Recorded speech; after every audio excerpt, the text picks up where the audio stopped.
사랑하는 동역자 여러분, 주님 안에서 강건하시고 늘 평안하시길 간절히 축복합니다. 오늘은 우리가 제13강 예배 계획에 대해서 이야기합니다. 특별히 본 강의는 세 가지의 목적을 가지고 진행이 된다. 이렇게 알려드렸는데, 첫 번째는 나는 하나님 앞에 신령과 진정으로 예배하는 바른 예배자이다. 이것을 우리가 점검하자. 그런 이야기를 나누고요. 두 번째는 하나님께서 우리를 예배 훈련가로 부르셨다. 우리가 모든 것을 가르쳐서 지키게 할 사명인데 그 중에 하나가 예배에 관한 그런 우리가 사역이다. 이런 이야기를 나눴습니다. 그 다음 세 번째는 하나님께서 우리를 예배 인도자로 부르셨는데 하나님께서 우리로 하여금 탁월한 예배 인도자가 되기를 원하십니다. 그래서 회중들을 이끌고 청중들을 이끌고 하나님의 거룩한 보좌로 나아갈 수 있는 그런 인도자가 되어야 한다. 이 목적을 가지고 우리가 강의를 한다. 이런 이야기를 첫 시간부터 나눠봤습니다. 오늘은 우리가 예배를 인도하는 데 있어서 가장 시금석이 될 수 있는 예배 계획을 어떻게 할 것이냐, 이 문제를 다루면서 이야기를 하려고 합니다. 우리 계속해서 그러면 오늘은 이제 13강 예배 계획인데요. 우리 교재 344쪽부터 공부를 시작하겠습니다. 우리 시간 다 같이 기도하고 말씀 나오도록 할게요. 하나님 아버지, 고맙고 감사합니다. 오늘도 저희들이 잘 배우고 잘 익히도록 하나님의 은혜를 더하여 주옵소서. 이 모든 말씀 예수님의 귀하신 이름으로 기도하옵나이다. 아멘. 네, 오늘 우리가 예배 계획을 우리가 공부하게 되는데요. 예배 계획이라는 것이 무엇이냐면 어느 특정한 예배에 대한 하나님의 뜻을 발견하고 하나님의 뜻이 이루어지도록 예배를 준비하여서 실행하는 일련의 과정을 예배 계획이라고 한다. 이렇게 정의를 합니다. 다시 한번 더 이야기 드릴게요. 어떤 예배가 있든지 간에 그 예배에 대한 하나님의 뜻을 발견하고요. 하나님께서 원하시는 뜻이 성취될 수 있도록 예배를 잘 준비하고 잘 실행하는 일련의 모든 과정들을 예배 계획이란다. 이렇게 정의합니다. 그래서 예배 계획은요, 부분적인 것이 아니에요. 총체적, 전반적, 전체적인 계획이어야 한다. 이렇게 우리가 정의할 수 있습니다. 그러다 보니까 예배 계획은 장기적인 안목도 필요하고 단기적인 시도도 필요하고, 그리고 어떤 것이죠? 새로운 요소들을 늘 우리가 새롭게 가면서 무엇인가를 이렇게 바꿀 부분은 바꾸고 보충할 부분은 보충해 가면서 우리가 그렇게 예배를 계획하는 것이 마땅하다. 이렇게 말하고 있습니다. 주일 예배도 매주 똑같은 예배의 반복이 되어서는 안 되겠고, 어떻게 되느냐? 그것이 한 번, 두 번, 세 번 쌓여가면 쌓여갈수록 뭔가 그 속에서 하나님의 선하신 뜻이 드러날 수 있는 그런 예배여야겠다. 네? 계절적인 다양성은 물론이고 그때마다 보이십니까? 특징 있는 표현이 되어야 되겠다. 그러니까 우리가 매주 드리는 죽은 예배가 아니라 늘 새롭고 늘 또한 하나님이 받으시기에 합당한 그런 예배로 우리가 계획하고 그것들을 실행해 가야 되겠다. 그런 이야기인 것입니다. 자, 예배 계획을 위한 기초가 있습니다. 크게 우리가 살펴보면 기도하라, 성경을 보라, 생각하라, 규정을 두라, 이렇게 말씀하는 것을 발견하게 돼요. 예배 계획을 위한 기초, 첫 번째는 기도하는 것이죠. 두 번째는 누가 뭐라 해도 성경을 근거로 해야 합니다. 그 다음에 어떻게 이것을 표현하면 좋을까? thinking, 사고하라, 이런 이야기 되겠고, 우리가 예배 규정을 두지 않으면 예배가 늘 들쭉날쭉한 상황이 되기 때문에 이 모든 것을 다 종합해서 네 가지를 제시하고 있습니다. 먼저 우리가 기도하라 부분을 좀 살펴보겠는데요.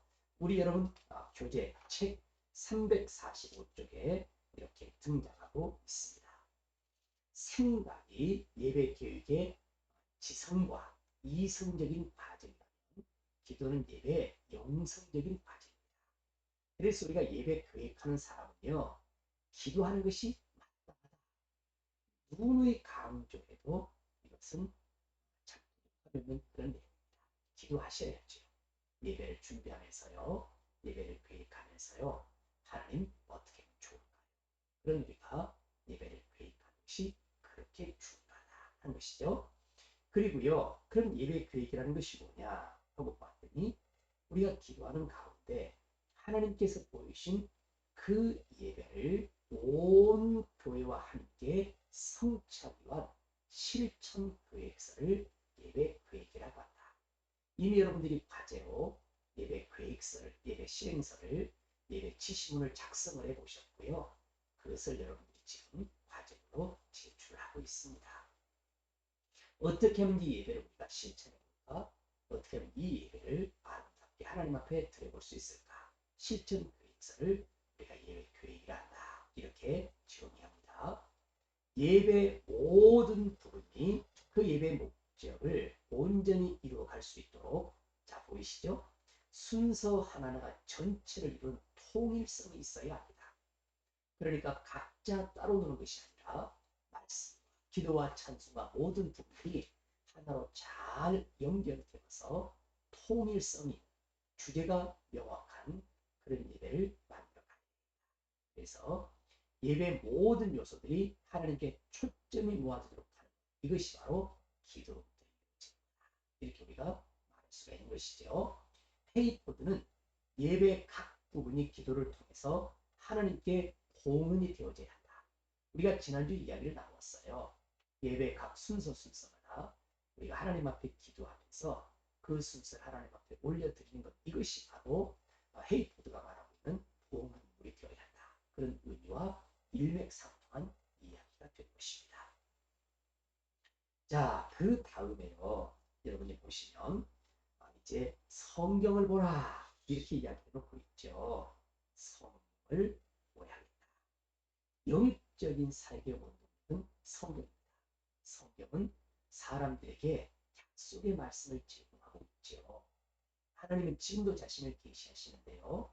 기록된 하나님의 말씀의 성경을 통해서 하나님이 어떤 분이신지를 보여주고 계시고 하나님의 뜻이 무엇인지를 선명하게 보여주는 것이 바로 성경 말씀입니다. 예배에 대한 하나님의 약속의 말씀이 성경에 들어있다, 이런 이야기인데요. 예배하고자 할 때는 우리가 왜 예배를 해야 합니까? 우리가 이 부분에 대한 명확한 답을 갖는 것, 이것이 바로 우리가 예배를 인도하고 예배를 계획하는 사람이 가게 될 태도다 하는 그런 이야기죠. 여기서 한 가지 여러분께 이야기를 한다면요. 목사님, 이번 주 예배를 어떻게 해요? 예배를 왜 해요? 그럴 때 우리가 예배는 이번 주에 일을 위해서 예배할 거야. 찬송은 이것을 부를 것이고 기도는 이렇게 할 거지. 설교는 이렇게 할 거야. 늘 그렇게 답변할 것이 우리 입에서 술술술 나와야 돼요. 예배 전체를 끌고 있는 것이죠. 그래서 설교학에서는 그런 이야기를 합니다. 새벽 2시에 테스트를 받으라. 그런 말을 하는데 새벽 2시에 잠이 들었는데요. 옆에서 누군가 깨워요. 목사님, 이번 주 설교 주제가 뭐예요? 무엇을 말씀하세요? 그러면 이렇게 잠결에서 이번 주 설교는 요한복음 1절에서 11절인데 예수님의 기적 첫 번째를 다루는 내용이야. 갈릴리 바다에서 물을 포도주로 바꾼 사건이 응냐 하면서도 그 바로 그에게 튀어나올 정도로 준비가 되어야 한다. 그런 이야기를 합니다. 누군가가 묻습니다. 이번 주 예배 주제가 뭐예요? 왜 예배해요? 그럴 때 우리가 말할 수 있는 성경적인 근거, 그리고 어떻게 예배할 것인가에 대한 답변을 주는 이런 것들이 바로 굉장히 중요하다. 그런 말을 하고 있는 것이죠. 예배를 우리가 계획할 때요. 그 예배의 기초가 되는 말씀을 붙잡아야 합니다. 그리고 말씀이 풍성해질 때마다 예배가 풍성해지죠. 하나님의 약속을 주장하다 보니까요. 그래서 우리가 예배를 잘 실행하고 진행하기 위해서는 평소 하나님의 말씀을 읽으셔야 합니다. 그리고 묵상해야 되고요. 연구해야 합니다. 그래서 개인 경건의 시간은 필수입니다. 우리가 예배를 통해서 말씀을 읽고 예배를 통해서 말씀을 듣지요. 예배 시간 우리가 기도하지요. 찬송하지요. 전체 일이에요. 그다음에 개인 경건은 매일매일 내가 말씀 읽고 묵상하고요. 하나님 앞에 개인적으로 개인 예배를 드리고 찬송을 드리고 기도를 드리는 게 우리가 그 일을 통해서 더욱더 깊은 하나님과의 관계를 유지하게 되고 하나님 우리에게 주신 것들을 성취해 가는데 그런 것들이 시금석이 됩니다. 사역자의 우리들 뭐하냐? 평소 하나님 말씀을 연구하는 게 중요합니다. 읽고요, 묵상하시고요. 이것을 해석해내는 작업들이 우리의 일입니다. 제가 광주의 문병원이라는 병원에 있는데 지금은 이제 그 원장님이 아들을 같이 서울로 갔어요. 제가 이렇게 무릎이 좀 안 좋아서 병원을 갔는데요. 세상에 제가 깜짝 놀랐습니다. 그 오랜 세월 동안에 정형외과를 운영하면서도요. 제가 들어간 순간에도 두꺼운 책을 가지고 환자들의 증상을 살피고 계속 보면서 뒤적거리면서 그렇게 연구하고 또 공부하는 걸 보면서 큰 도전을 받았습니다. 우리 목회자인 우리, 목사로 부름받은 우리들, 예배 사역자로 부름받은 우리들이 매일 성경을 들여다보면서 우리가 또 연구하고 또 연구하고 그러면서 갈 바를 가르쳐주는 그와 같은 우리 사역자 그것을 우리가 좀 염두에 뒀으면 좋겠다 그런 마음이 유난히 드는 시간이기도 합니다. 다음은 생각하라인데요. 생각하다는 말은 묵상하다 이런 말이기도 해요. 생각한다는 것은 질문한다는 것을 의미하기도 해요.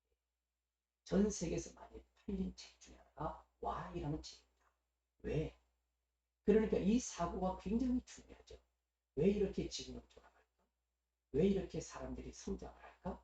왜 지구는 이렇게 식물들은 이렇게 파랄까? 왜 이렇게 단풍이 들까? 왜? 이 왜라는 사고가 생각의 뿌리가 됩니다. 모든 예배는 하나님의 뜻이 있고요. 모든 예배는 하나님이 원하시는 바가 있어요. 그래서 우리가 왜 예배해야 되지? 우리가 이 부분에 대한 이야기. 그래서 why는 늘 신학적인 사고라고 이야기를 했고요. 그럼 우리가 어떻게 하지? 어떻게는 교육적인 접근이라고 이야기를 해드렸습니다. 왜 해야 하지? 어떻게 해야 되지? 누가 해야 되지? 무엇을 해야 되지? 어디서 해야 되지? 이런 것들이 6학원칙이라고 이야기를 하게 되는데요. 특별히 왜와 어떻게가 가장 중요한 질문 가운데 하나입니다. 왜 예배해야 할까? 어떻게 예배해야 될까? 이것이 가장 중요한 우리의 사고였으면 좋겠다. 그런 이야기를 합니다. 그래서 하나님의 뜻에 대해서 우리가 질문을 하고요. 거기에 대해서 생각하고 주어진 답변을 마음에 담아두고 그것을 실행하려고 노력하는 것. 이것이 중요한 바로 예배 계획을 위해서 하나의 기둥이 된 것이다. 그렇게 말할 수가 있습니다.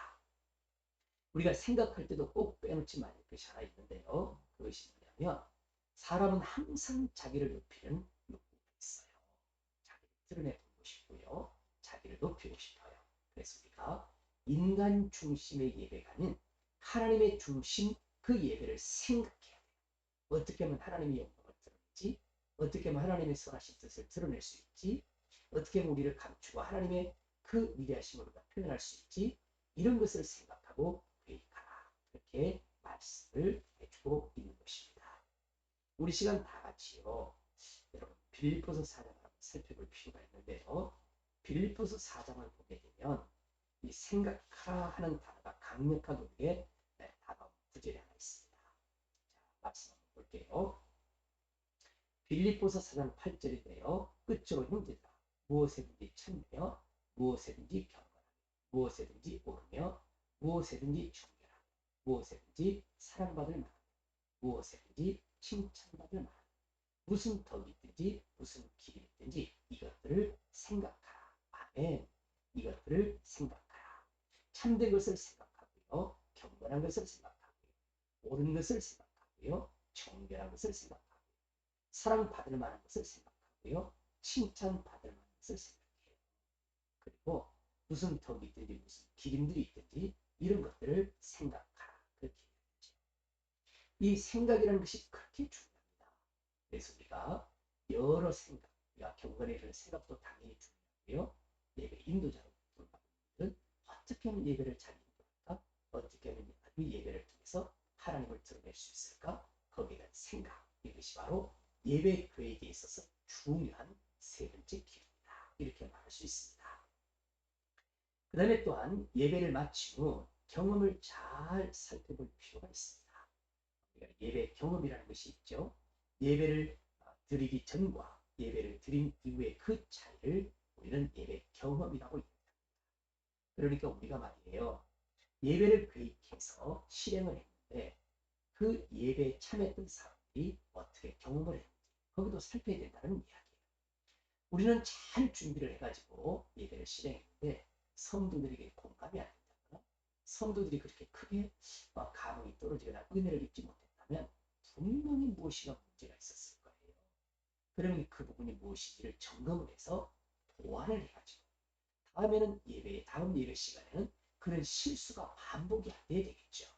그런데 우리는 예배를 드렸다는 그 하나 생각 때문에 그냥 그것을 다 생각 없이 넘어가 버린다면 우리나 또 우리와 함께 예배하는 모든 성도들의 예배 경험은 늘 이렇게 신선하고 은혜롭고 감흥 있는 예배가 아니라 그저 드리는 예배에 불과할 뿐이다.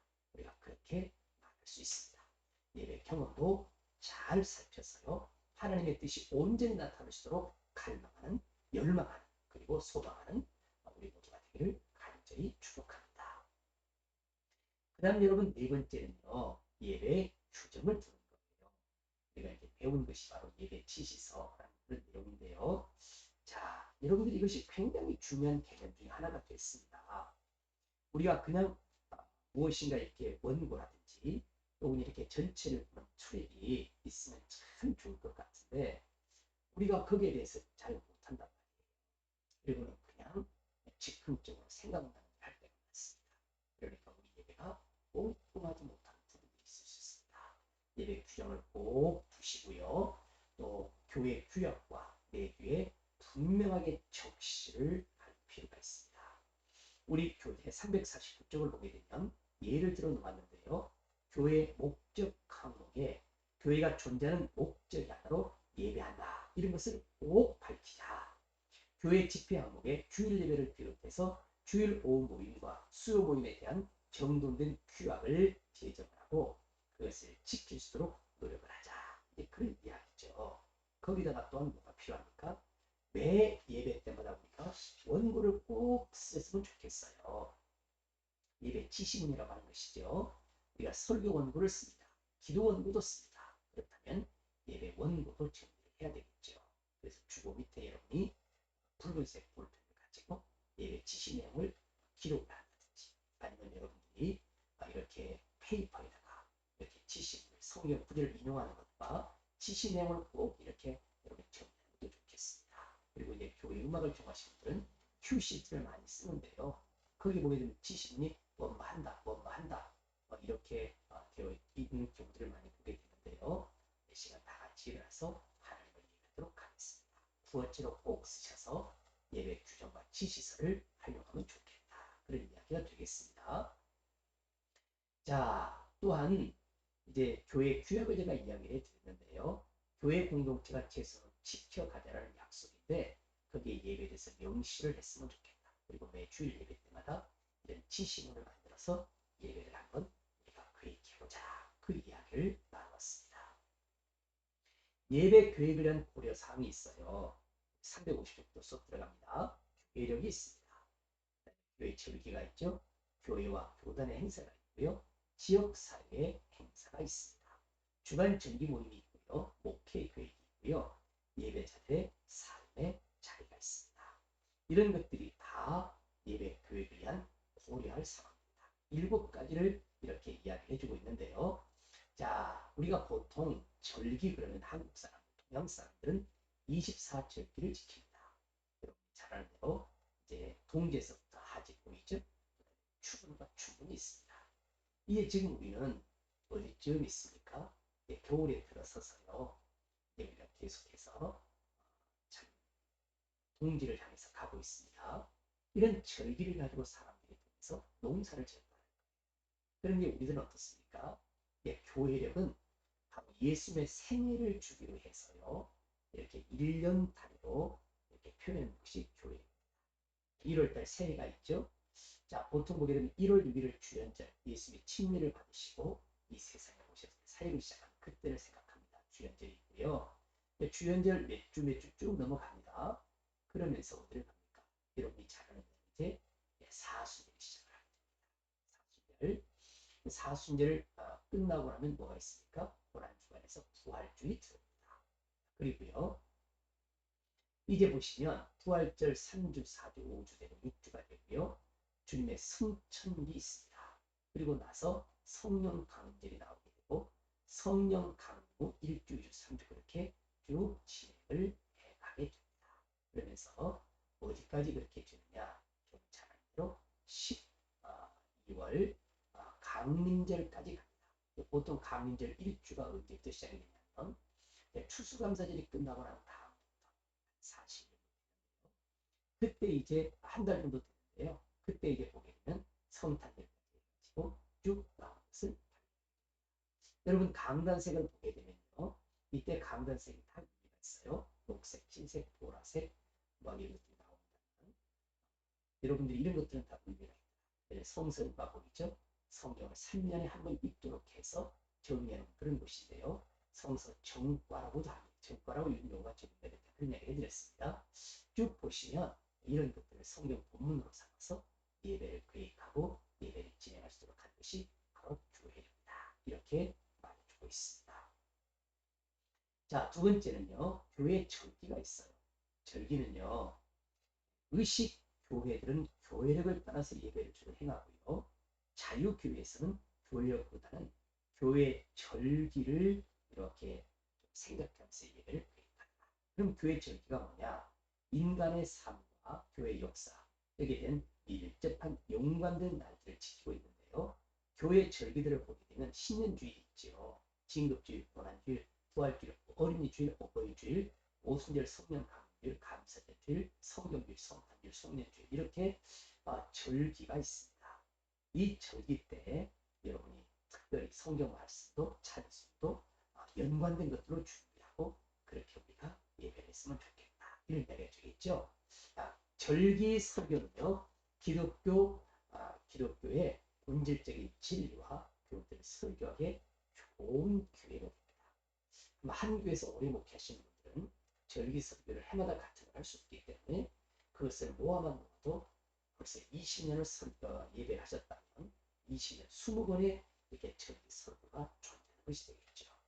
정말 이럴 때는 기독교의 본질적인 진리, 교리, 설교에 좋은 때인 만큼 적절하게 활용했으면 좋겠다. 이렇게 말하고요.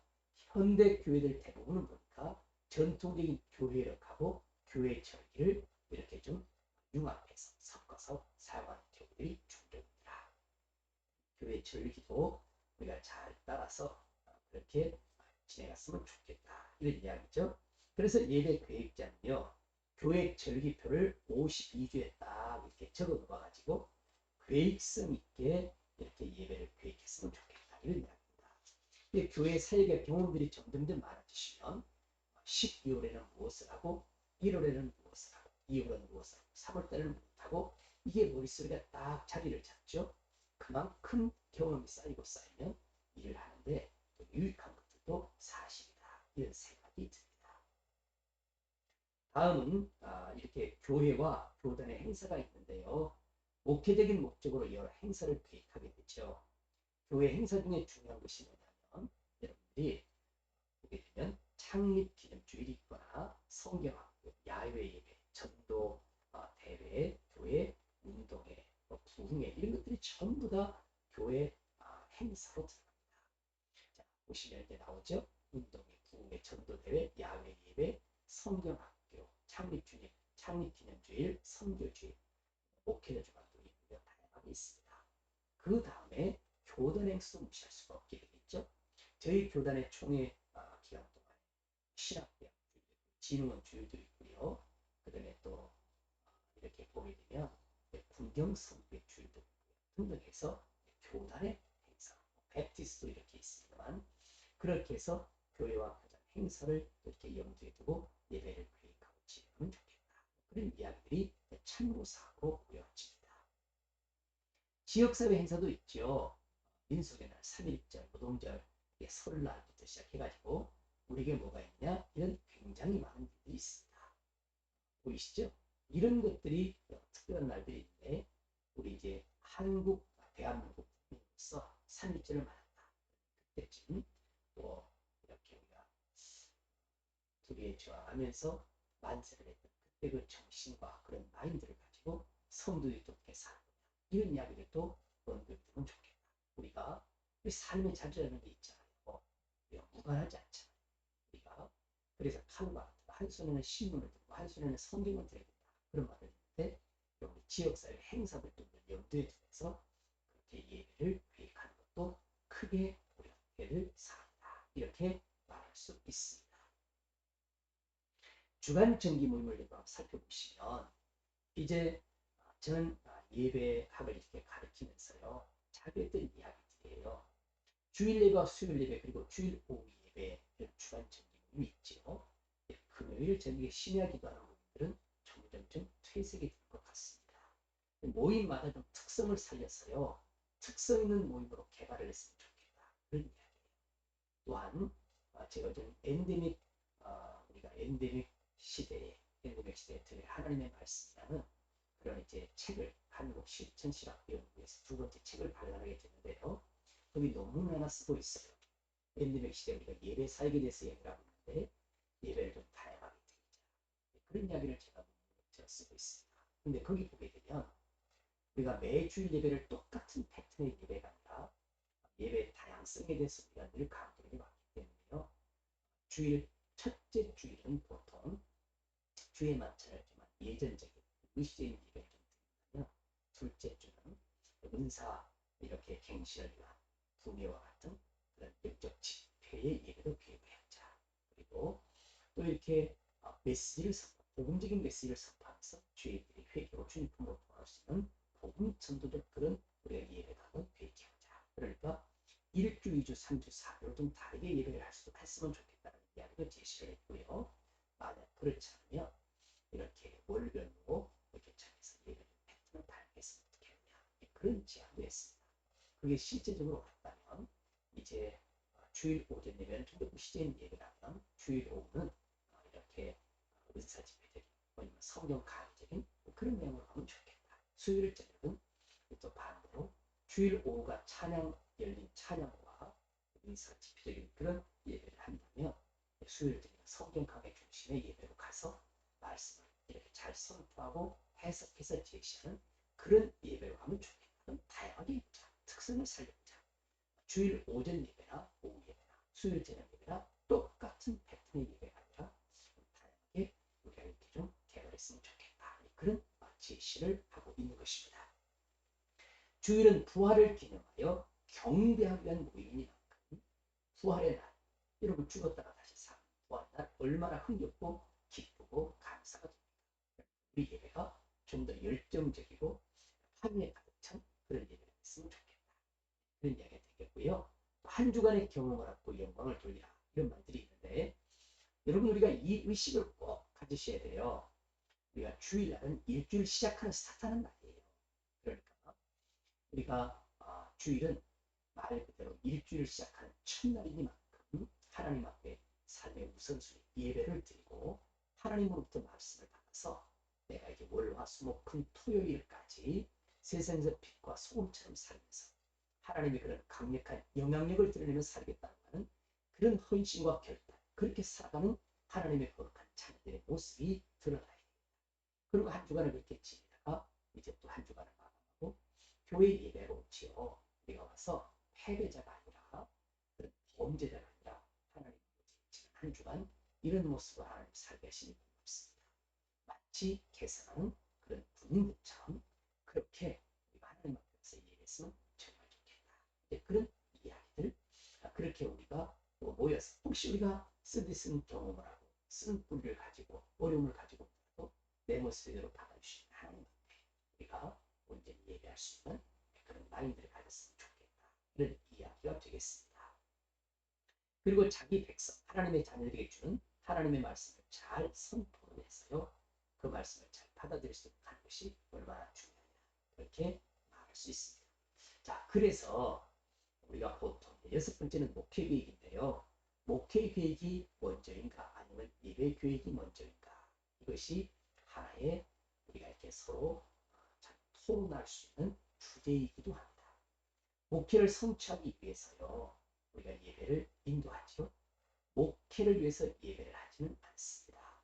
그러니까 예배를 이루기 위한 목회, 하나님 앞에 예배에 가면서 하나님이 주신 그 목회, 목회가 바로 교회를 세우는 것이다. 고 여러분들에게 누누이 강조해 왔어요.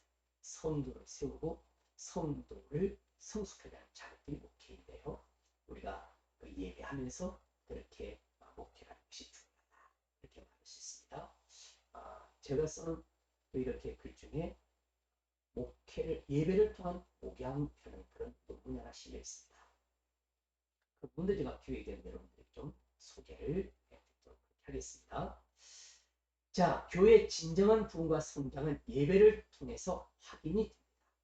교회의 부흥과 성장을 위한 목회 계획은 확증적인 예배를 더 이렇게 확대하고 확실하게 하면 과제일 수 있습니다. 예배 계획이 세워지고 그 예배를 가능하기 위한 목회 계획이 수립됐으면 좋겠다. 그렇게 이 책의 저자인 이명희 교수는 강조해서 말씀한 걸 우리가 보게 됩니다. 자, 이제 우리가 그래서 또한 설교 계획이 먼저냐 354쪽인데요. 설교 계획이 먼저냐 예배 계획이 먼저냐 우리가 생각해 볼 필요가 있습니다. 설교를 위해서 예배하는 것은 결코 아닙니다. 예배 시간 가운데 설교가 있습니다. 그러니까 보통 설교는 예배의 한 순서입니다. 그래서 설교를 먼저 다 준비해 놓고 거기에 맞춰서 다른 예배 순서를 계획하는 것은 옳은 방식이 아니죠. 먼저 예배를 준비해 거기에 맞게 설교 말씀을 준비해라. 그 이야기를 우리가 잘 기억할 필요가 있어요. 근데 우리가 예배를 계획하는 많은 목사님들이 설교 준비가 끝난 다음에 거기에 맞는 찬송들을 불러내고 거기에 맞게 이것저것을 세팅해 놓아요. 그것보다는 여러분 좀 쉽게 설명하자면 우리가 추수감사절이 됩니다. 그러면 설교 본문을 정해놓고 찬송을 불러오는 게 아니잖아요. 이미 예배 주제가 우리에게 은혜를 주신 하나님 앞에 감사제예요. 감사에 대한 찬송을 부르죠. 감사에 대한 기도가 준비가 되겠죠. 감사하는 마음으로 강단을 장식하게 되겠죠. 감사하는 마음으로 말씀을 컨택을 해서 해설의 성도에게 선포하게 되겠죠. 그런 의미예요. 그러니까 오늘날 우리가 좀 더 생각을 바꾸어서 예배 계획을 하면서 설교 계획을 하는 것이 논리적으로 맞다. 그러니까 우리가 예배의 중요성을 간과하지 말고 예배를 계획하는 데 있어서 우리가 좀 더 열린 시각을 가질 필요가 있겠다. 그러면 왜 이렇게 설교를 준비하고 나머지 예배 순서들이 다 그렇게 종속되는 느낌을 지울 수 없느냐? 그것은 목사님 한 분이 예배를 전체를 계획하다 보니까요. 그런 일이 생긴다는 거예요. 그래서 예배를 좀 이렇게 서로 예배팀이 사역을 좀 나눈다면 예배 주제를 가지고 찬양 인도하는 사람은 거기에 맞게 이렇게 찬송을 준비하고요. 기도하면서 또 이제 설교를 맡은 목사님은 거기에 맞게 이렇게 말씀을 준비하게 돼요. 팀으로 한다면 이런 것들이 아마 조금은 잘 해결되지 않겠나. 그렇게 그런 견해를 이명희 교수도 제시를 해주고 있습니다. 그렇기 때문에 364쪽 자 우리 6번째 마지막 문단을 보게 되면 그러므로 목회자는 교인들과 함께 예배를 계획하고 그 계획에 맞추어서 예배 한 순서인 설교를 준비해야 한다. 이렇게 제시를 해주고 있습니다. 자 그리고 마지막 예배자들의 삶의 차이가 있는데요. 예배 계획자는 사계절과 눈, 비 등의 계절적인 변화와 장마, 폭설지진, 가뭄 등의 천재지변, 공과의 내용을 참고해서 예배 계획을 세웠으면 좋겠다. 참 이 부제를 쓴 이 책을 쓴 이명희 교수님이 제게는 신선한 추구를 참 많이 주신 분이시기도 해요. 제게는 좋은 참 학문적인 스승이기도 하시고 영적인 그런 여러 가지 인사이트를 주시는 그런 분이신데요. 참 제가 그분을 통해서 또 깨달아졌던 게 하나 있어요. 예배자들의 삶의 자리를 이야기하려고 보니까 그 생각이 확 듭니다. 교회에서 우리가 달력을 제작을 하잖아요. 달력을 제작하면 한 달이 끝나고 다음 달로 넘어갈 때 달력들이 다 이렇게 새로운 달력들로 체달로 바뀔 거예요. 그러면 달력에 성경 구절 문구가 들어있는 달력들이 좀 위로 많지요.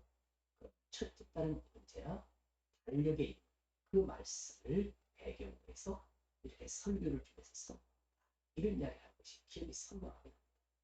그만큼 우리 삶의 주변에서 일어나는 일들이나 우리가 보는 것들에 대해서 열린 시각을 가지고 접근하려고 하는 탁월함이 느껴졌습니다.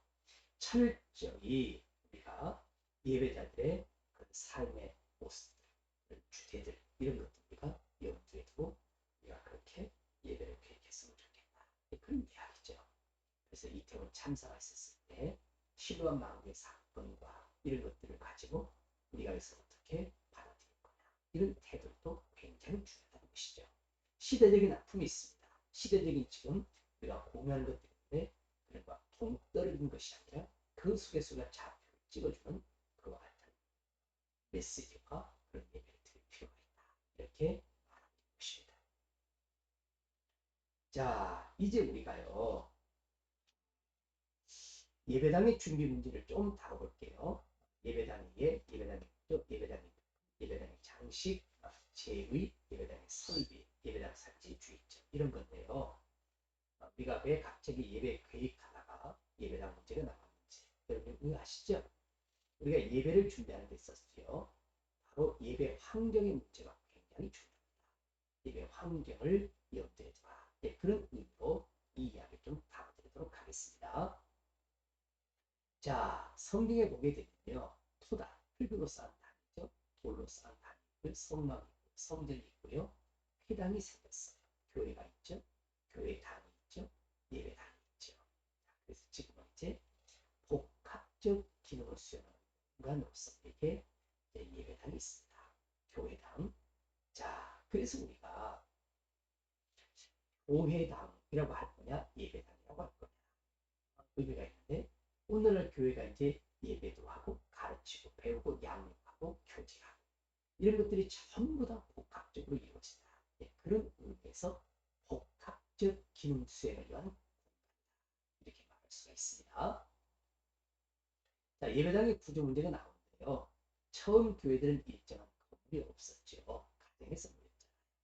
그리고 초대교회 같은 경우는 내 집에 있는 교회라는 표현을 통해서 이미 교회들 자체가 특정한 건물이 있었던 것이 아니라 각 가정에서 모여서 예배하고 서로를 돕는 그런 것들로 가득 차 있습니다. 330년 콘스탄틴 황제가 비잔틴으로 수도를 옮긴 후에 돔 형식의 예배당이 시작이 됐어요. 12세기는 고딕 양식이 그다음에 로마에서 그 양식들이 나와가지고요. 교회들이 굉장히 이렇게 수직적으로 쫙쫙 올라가는 그런 건물들과 중후하면서 수평적인 느낌을 가진 그런 양식들로 교회당이 발전해 왔습니다. 자, 그래서 우리가 교회가 뭐냐 생각해 보았더니 하나님의 자녀들, 하나님의 백성들, 하나님의 가족들이 둘러앉아 예배하는 곳이 예배당이다. 이런 이야기죠.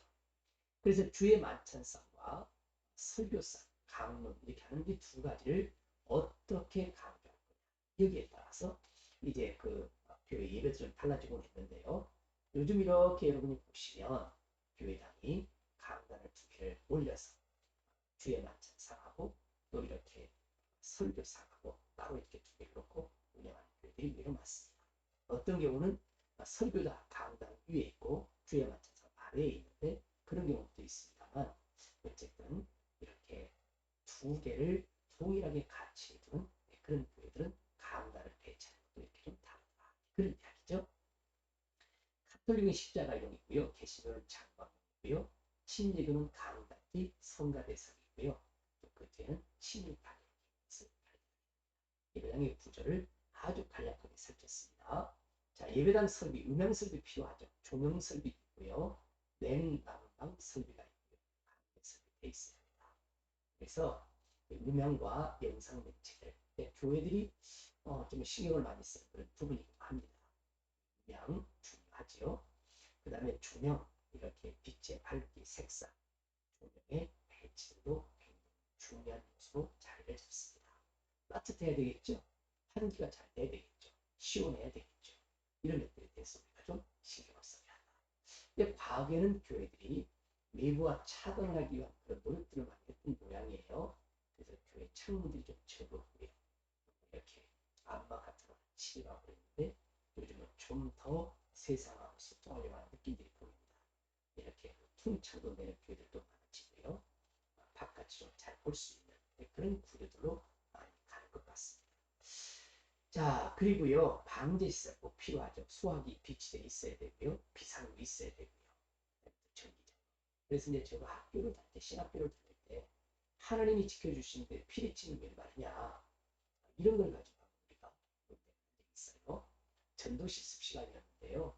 우리가 전도하러 나가면 우리가 받을 수 있는 질문들이 굉장히 많은데 이런 질문도 있다 하면서 우리가 나왔던 이야기. 그런데 바로 그때 이제 지혜로움이 발동을 하게 된 거죠. 교회는 하나님이 지켜주실 것을 믿어요. 피리침을 달지 않으면 소방 가운데서 도움을 허락을 안 해주잖아요. 그래서 그 위기를 모면했던 그런 기억들도 있습니다. 교회도 소방이 꼭 비치해 주시는 것 잊지 않았으면 좋겠고요. 또 교우들하고 이렇게 만약 불이 났을 때 어떻게 여기를 빠져나가느냐 미리미리 소방 확인하는 것도 괜찮습니다.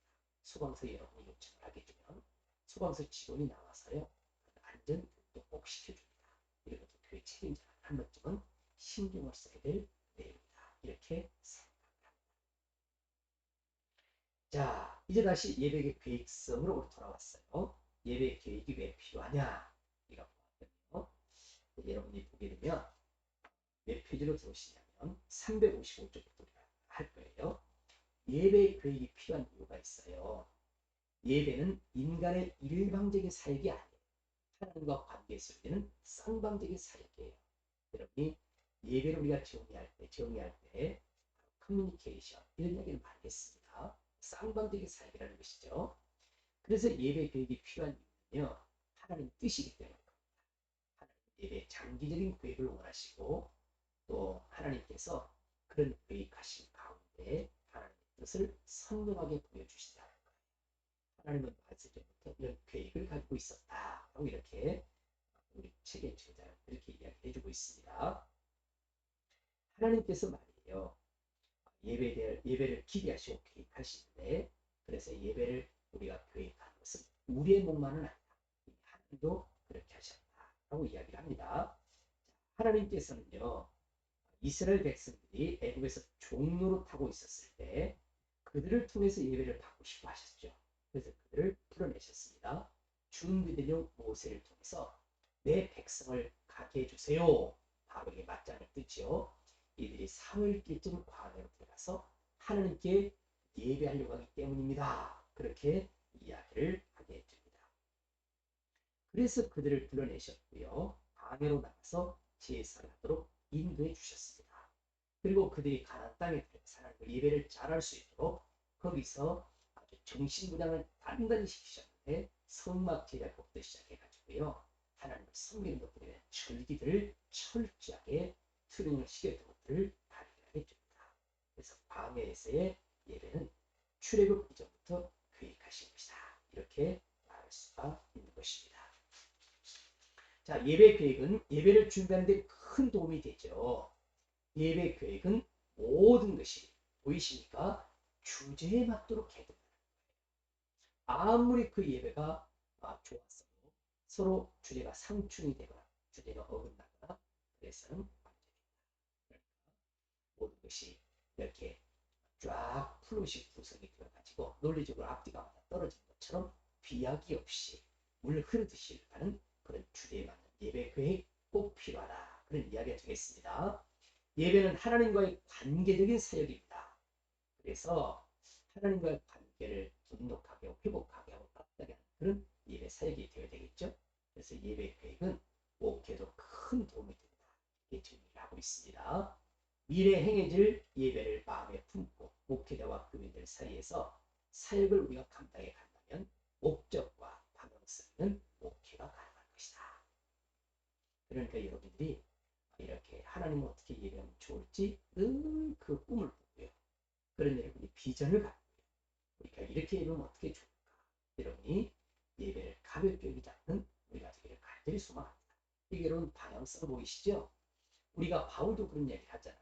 고린도서 9장에서 내가 향방 없는 것 같이 내가 싸우는데 향방이 없는 것 같이 내가 호응을 치는 것처럼 하다. 그런 얘기를 합니다. 우리가 방향을 잃어버리면 정말 힘이 들어집니다.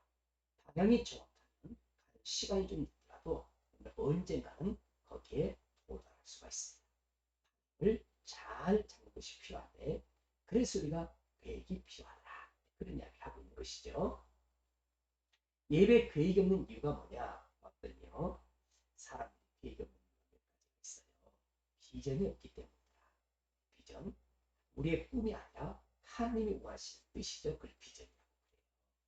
그래서 두 번째는 사람들의 마음속에 소원이 없더라. 소원이 없어서 이렇게 사역을 하지 않기 때문에 우리가 말 그대로 이렇게 예배 계획을 알아도 그냥 은혜되는 대로 하겠다. 그냥 이렇게 주어지는 대로 하겠다. 이런 것들을 우리가 보게 된다. 그런 이야기예요. 비전을 성취하기 위한 계획과 준비가 부족하기 때문에 그래요. 사람들이 꿈을 있어요. 꿈을 꾸어요. 근데 그 꿈을 성취하지 못하는 이유가 뭐냐면 준비가 없습니다. 도전이 없습니다. 계획하지 않습니다. 시도하지 않기 때문에 그렇습니다. 이런 것들에 대해서 우리가 깊게 생각할 필요가 있습니다. 그 다음에 목적을 향해 나가는 과업을 포기하기 때문이다. 이런 이야기를 하게 되죠. 그 다음에 대가를 지불하려고 하는 열정의 부족 때문이다. 이것이 예배 계획이 없는 이유들을 꼭꼭 집어서 이야기를 했습니다. 특별히 목적을 향해 나아가는 과업을 포기하기 때문이다. 이 부분 보이시죠? 그래서 우리는 종종 우리들이 잘 어려서부터 들었던 그런 그 문화 중에 하나 토끼와 거북이의 이야기를 꼭 할 수밖에 없어요. 토끼와 거북이가 이렇게 여러분 경주를 하게 되는데 그 경주는 누가 보아도 토끼가 이겨야만 모든 것이 이상하다는 결론이 나는 그런 이야기예요. 그런데 토끼가 말이에요. 쉥 하고 달려갔는데 뒤를 돌아보니 거북이가 엉금엉금 기어오는 걸 보고 마음을 이렇게 먹습니다. 한숨 자고 같이 그래도 내가 무조건 이길 거야. 이게 이제 토끼 가진 태도였죠. 그런데 거북이는 엉금 토끼가 쉬던 작은 개의치 않고 목표점을 향해서 엉금 포기하지 않고 기어갑니다.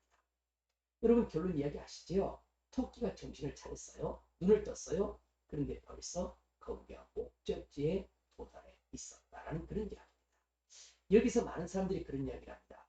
토끼는 말이에요. 상대를 봤다. 상대를 보면서 자기 스스로 페이스 조절을 해요. 이만하면 되겠구나. 저만하면 되겠구나. 그런 생각을 했다는 이야기고요. 거북이는 상대를 보지 않고 목표점을 봤다.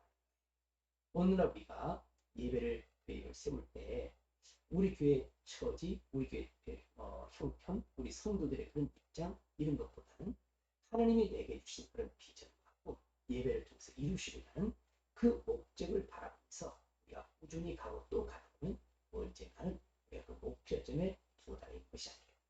그러니까 네버 기브업 포기하지 말고 스스로 무너지지 말고 예배를 계획해가지고요. 그 예배를 하나님 앞에 잘 올려드릴 수 있도록 늘 노력하는 우리가 됐으면 좋겠다. 이렇게 생각을 한 것입니다. 자, 이제 이 부분을 좀 한번 살펴보도록 할게요. 지금 우리가 봤던 예배당에 대한 이야기는 쭉 정리가 돼 가지고요. 여러분들요. 몇 페이지까지 이야기가 되어 있었냐? 368쪽까지 이야기가 되어 있습니다. 여러분 저는 랑게라는 학자를 좋아해요.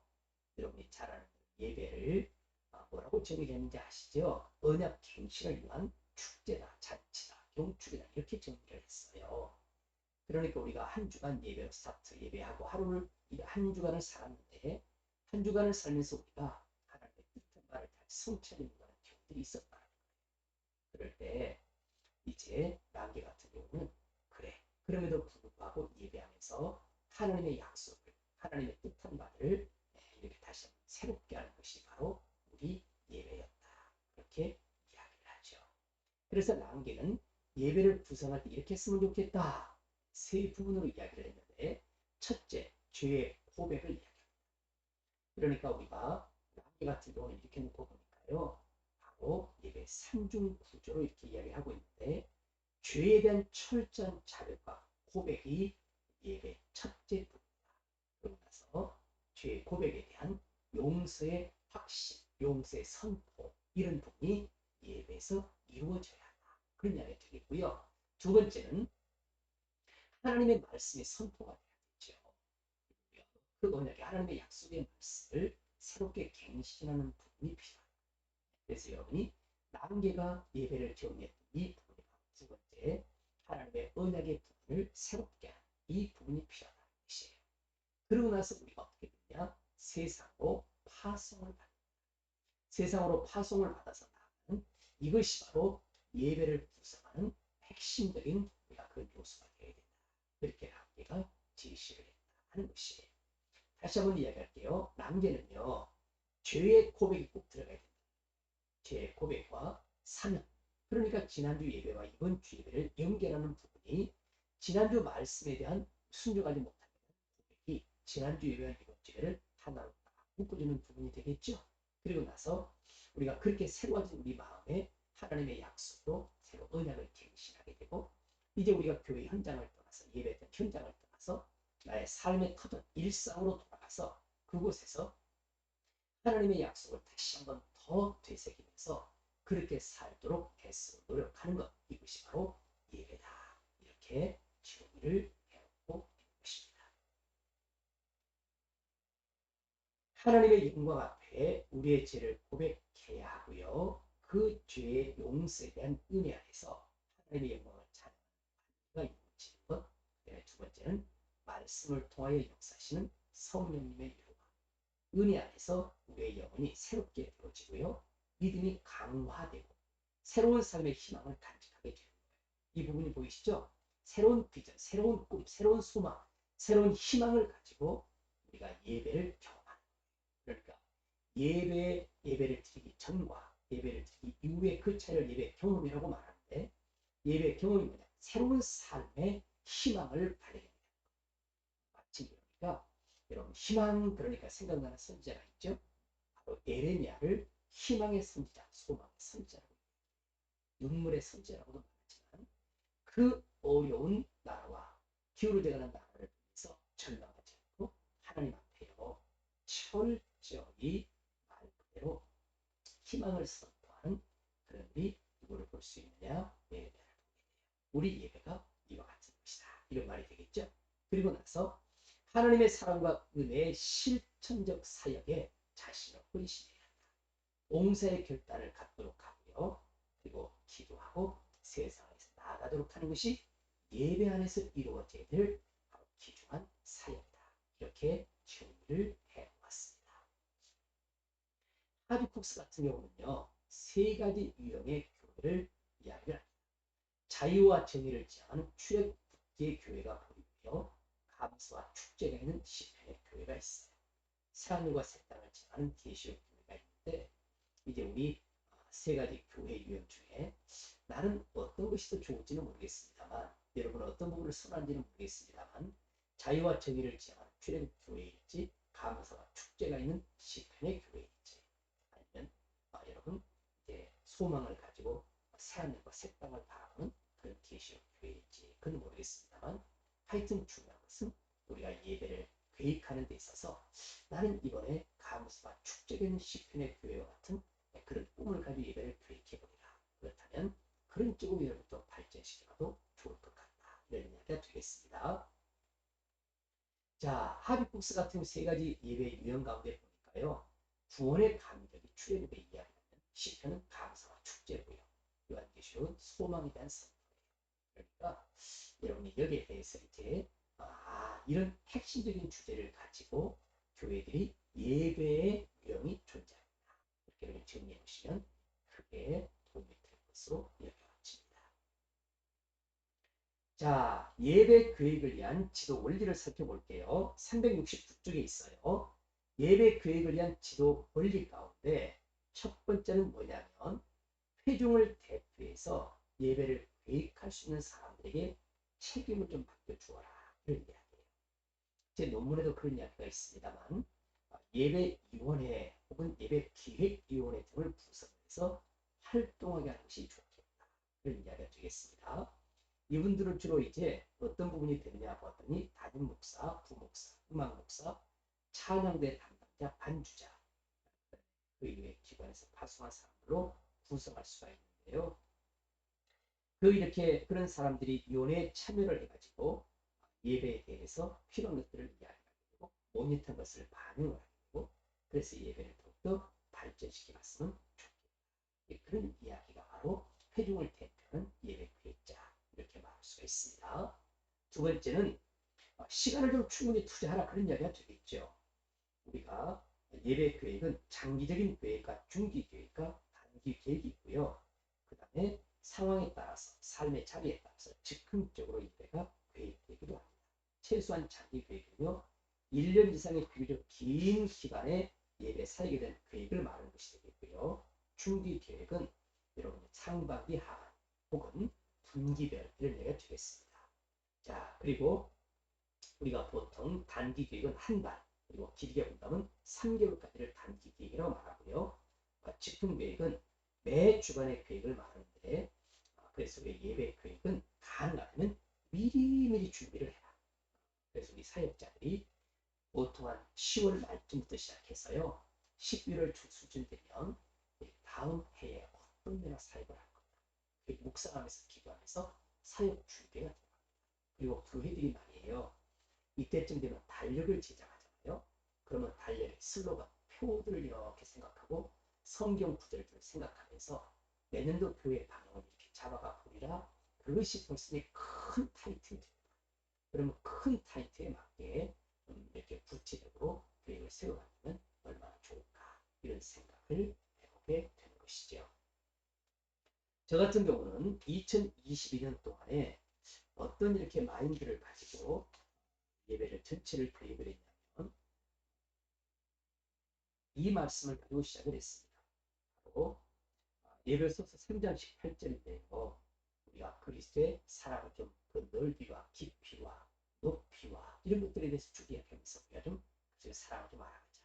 그래서 2022년에는 그리스도의 사랑을 깊이 알아가는 성도라는 이렇게 타이틀을 붙였고요. 거기 보게 되면 예수님에 대해서 올 1년 동안에는 계획을 할 때 예수님의 눈물, 예수님의 감사, 예수님의 영원 사랑 등등해서 예수님과 관련된 이야기를 1년 동안 말씀을 주며 그렇게 예배를 계획을 해왔어요. 이번에는 이제 예수님의 기적에 대해서 설교를 준비했고요. 예수님의 기적에 대한 찬송 이런 것들을 가지고 지금 우리는 12월을 맞이하게 될 겁니다. 11월은 예수님의 감사에 대한 그런 내용을 가지고 우리가 예배를 하게 됐습니다. 충분히 시간을 투자해라 이런 이야기가 되겠고요. 그리고 아무리 계획을 많이 세워도요.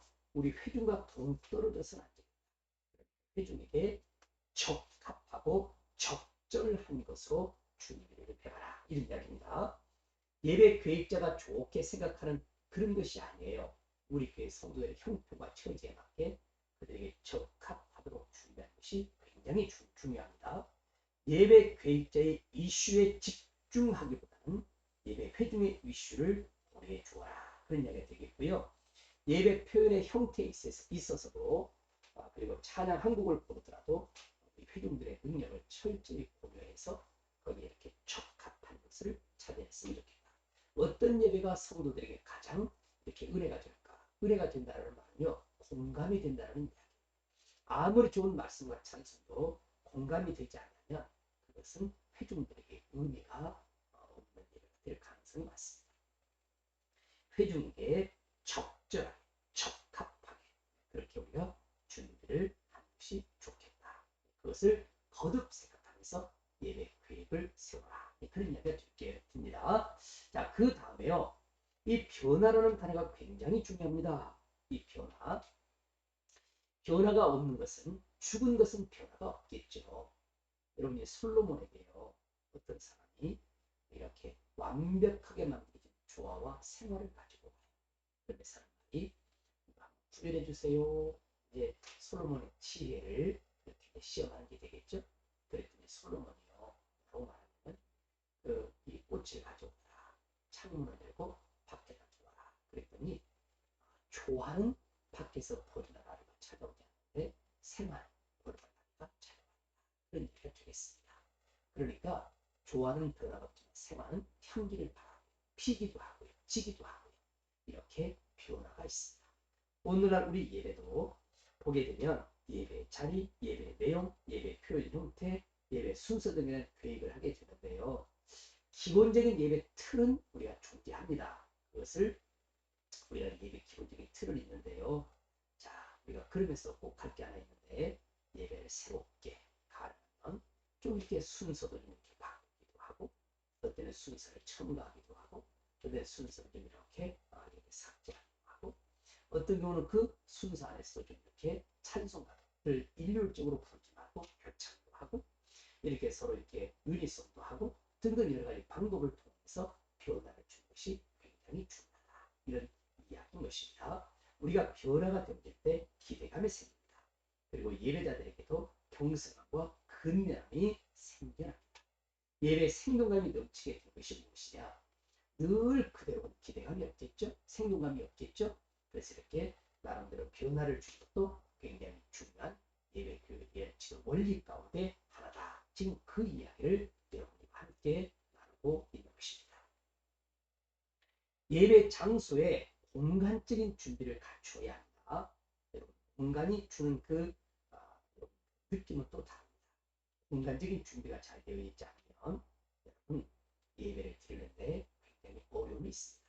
저는 예배 공간을 잘 준비한다. 이렇게 첫 번째 뭐냐면 깔끔한 정리정돈이 잘 되는 것을 우리가 이야기할 수가 있습니다. 그리고 이렇게 이제 어떤 특별한 지역가 됐다 그러면 강단 장식을 하잖아요. 이 강단 장식도 참 중요한데 이번 주 만약 우리 예배가 살아남는 어부가 되자 그런다면 작은 배 한 척에 강단을 이렇게 장식을 해서요. 거기에 이렇게 배 한 척과 벽에 맞는 것들을 세팅해 보면 아주 인상적인 그리고 시각적인 그런 교육도 겸하여지지 않겠는가 이런 생각을 하게 됩니다. 예배당을 복잡하게 만들거나 이렇게 정리정돈이 안 돼가지고요. 예배를 드리는데 방해가 된다. 그렇다면 우리가 신경을 써야 합니다. 환경, 예배 공간적인 준비 잘 하는 것도 예배 교육에 대한 지도 원리 가운데 하나가 되는 것입니다. 그 다음에 여러분 창조성을 가지려는 부분 있죠. 아마 여러분도 당장 이러니까 교수님이 그 말씀하시겠구나. 내 머리는 장식품이 아니다. 그 이야기를 또 하겠구나. 그런 생각을 여러분이 하셨을 것 같습니다. 우리 하나님은 우리에게 창조성을 주는 것이죠. 예배는 창조주 하나님께 드리는 사람들의 가장 귀한 봉사예요. 하나님은 너희들이 그런 것도 할 줄 아니? 너희들이 그런 것도 했구나. 아이고 기특하구나. 그럴 가능성이 굉장히 많으시죠. 진리는 변함없는 것입니다만 진리에 대한 고백은 새로운 방식을 줬습니다. 진리에 대한 표현도 새로운 방법도 줬습니다. 우리는 그것을 독창성이라고 이야기합니다. 창조성이라고 이야기합니다. 그런 새로운 방법으로 창의력을 가지고요. 끊임없이 상상력으로 예배의 환상을 보면서 그렇게 예배를 새롭게 하는 예배에 여러분 말 그대로 열정을 불어넣는 예배의 숨결을 불어넣는 그런 창조적인 마인드 이것이 얼마나 중요한가 하는 것들을 생각해 봅니다. 우리가 예배를 위해서 기도하면서요. 이걸 이렇게 하니까 너무 좋은데 이런 것들도 다 창조성에 깊은 연관을 갖는 것이 시도하시는 여러분 우리가 늘 절에 내리는 전통 고사도 중요합니다만 또 새로운 마음으로 이걸 이렇게 하면 어떨까? 이렇게 시도 해보는 것이 얼마나 좋은지 모릅니다. 예배에 새로운 것을 시도해 볼 수 있는 우리가 됐으면 참 좋겠습니다. 그 다음에요. 아나메시스와 프로lep시스라는 단어가 있는데 아나메시스는 과거의 것을 현재로 끌고 들어오는 것입니다. 그러니까 바로 주의 만찬을 할 때가 아나메시스가 잘 적용이 된다 이렇게 말할 수가 있겠는데요. 예수님 했던 그 주의 만찬장이 6월절 그때 그 자리로 내가 초대를 하고 그걸 현장으로 내가 그 과거의 것을 끌고 들어와서 내가 그것을 보고 느끼고 경험하게 하고 동화되게 하는 것이 바로 아나메시스 이런 말이 되겠고요. 그 다음에 프로lep시스는 미래의 사건을 끌어당깁니다. 그래서 끌어당겨서 이것을 가지고 미래에 하나님 나라 갔을 때 이렇게 예배하면 얼마나 좋을까. 천국 갇혀서 이렇게 예배하는데 나도 그 자리에 있으니 얼마나 감사한가. 이런 것들을 끌어당기는 것이죠. 그래서 우리가 그 단어를 소환이라는 단어를 많이 썼는데요. 그것을 소환해서 우리가 재해석을 해보고 거기에 공감하고 동감하는 이런 것들이 이루어질 수 있도록 그렇게 했으면 좋겠다. 그렇게 말할 수가 있습니다. 우리 교재 374쪽을 보게 되면요. 여기에 대한 이야기를 제가 조금 언급해 드릴게요.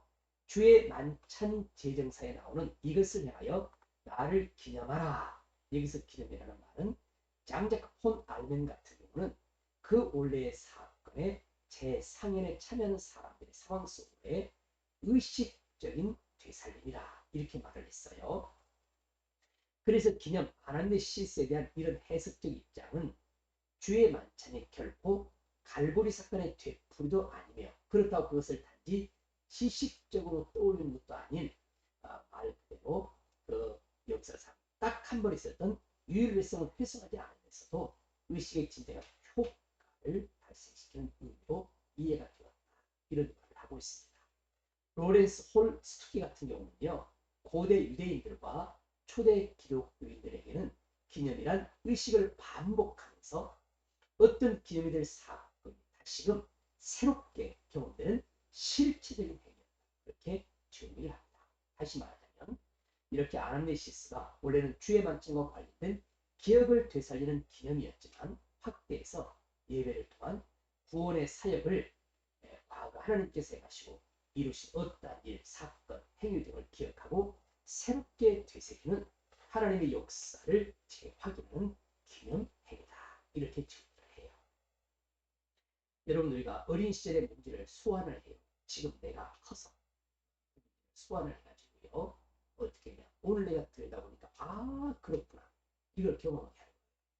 그래서 이 아나니시스에 대한 이야기를 할 때 제가 꼭 언급하는 이야기가 하나 있는데요. 내 안에 울고 있는 아이가 있어요. 이런 상담학교 이야기예요.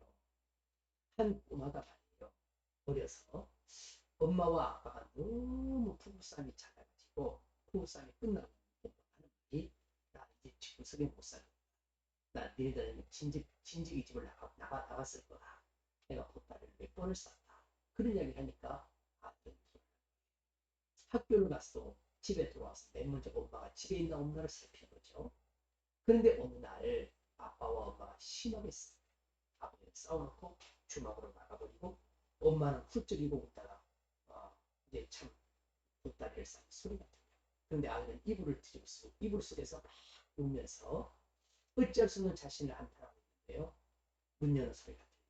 엄마가 보따리를 주고 나간 그런 그 발자국 소리가 들려요. 자각자각 발자국 소리가 멀어지는데 아들이 그 이불에 있다가 자리를 박차고 나가서 뛰어나가요. 엄마가 벌써 강나로 가가지고요. 강나루에서 이제 그 묶여있는 그 이렇게 줄을 풀고 딱 배를 끌고 가면 그날쯤 엄마는 영원히 볼 수 있는 사람이 될지 몰라요. 아들이 강나루를 막 달려오며 소리를 질러요. 엄마 가지마! 그러면서 막 울면서 달려오는 거예요. 그렇게 줄을 풀어서 가요. 엄마가 나와서 어린아들을 끌어안고 그렇게 눈물 흘리면서 두 사람이 돌고 오고 집에 오고. 그런데 이 양반이 나이가 먹었어요. 크리스찬이 됐는데 예수님이 나와 늘 함께 하신다는데 예수님 정말 나와 함께 하셔요? 함께 하셨어요?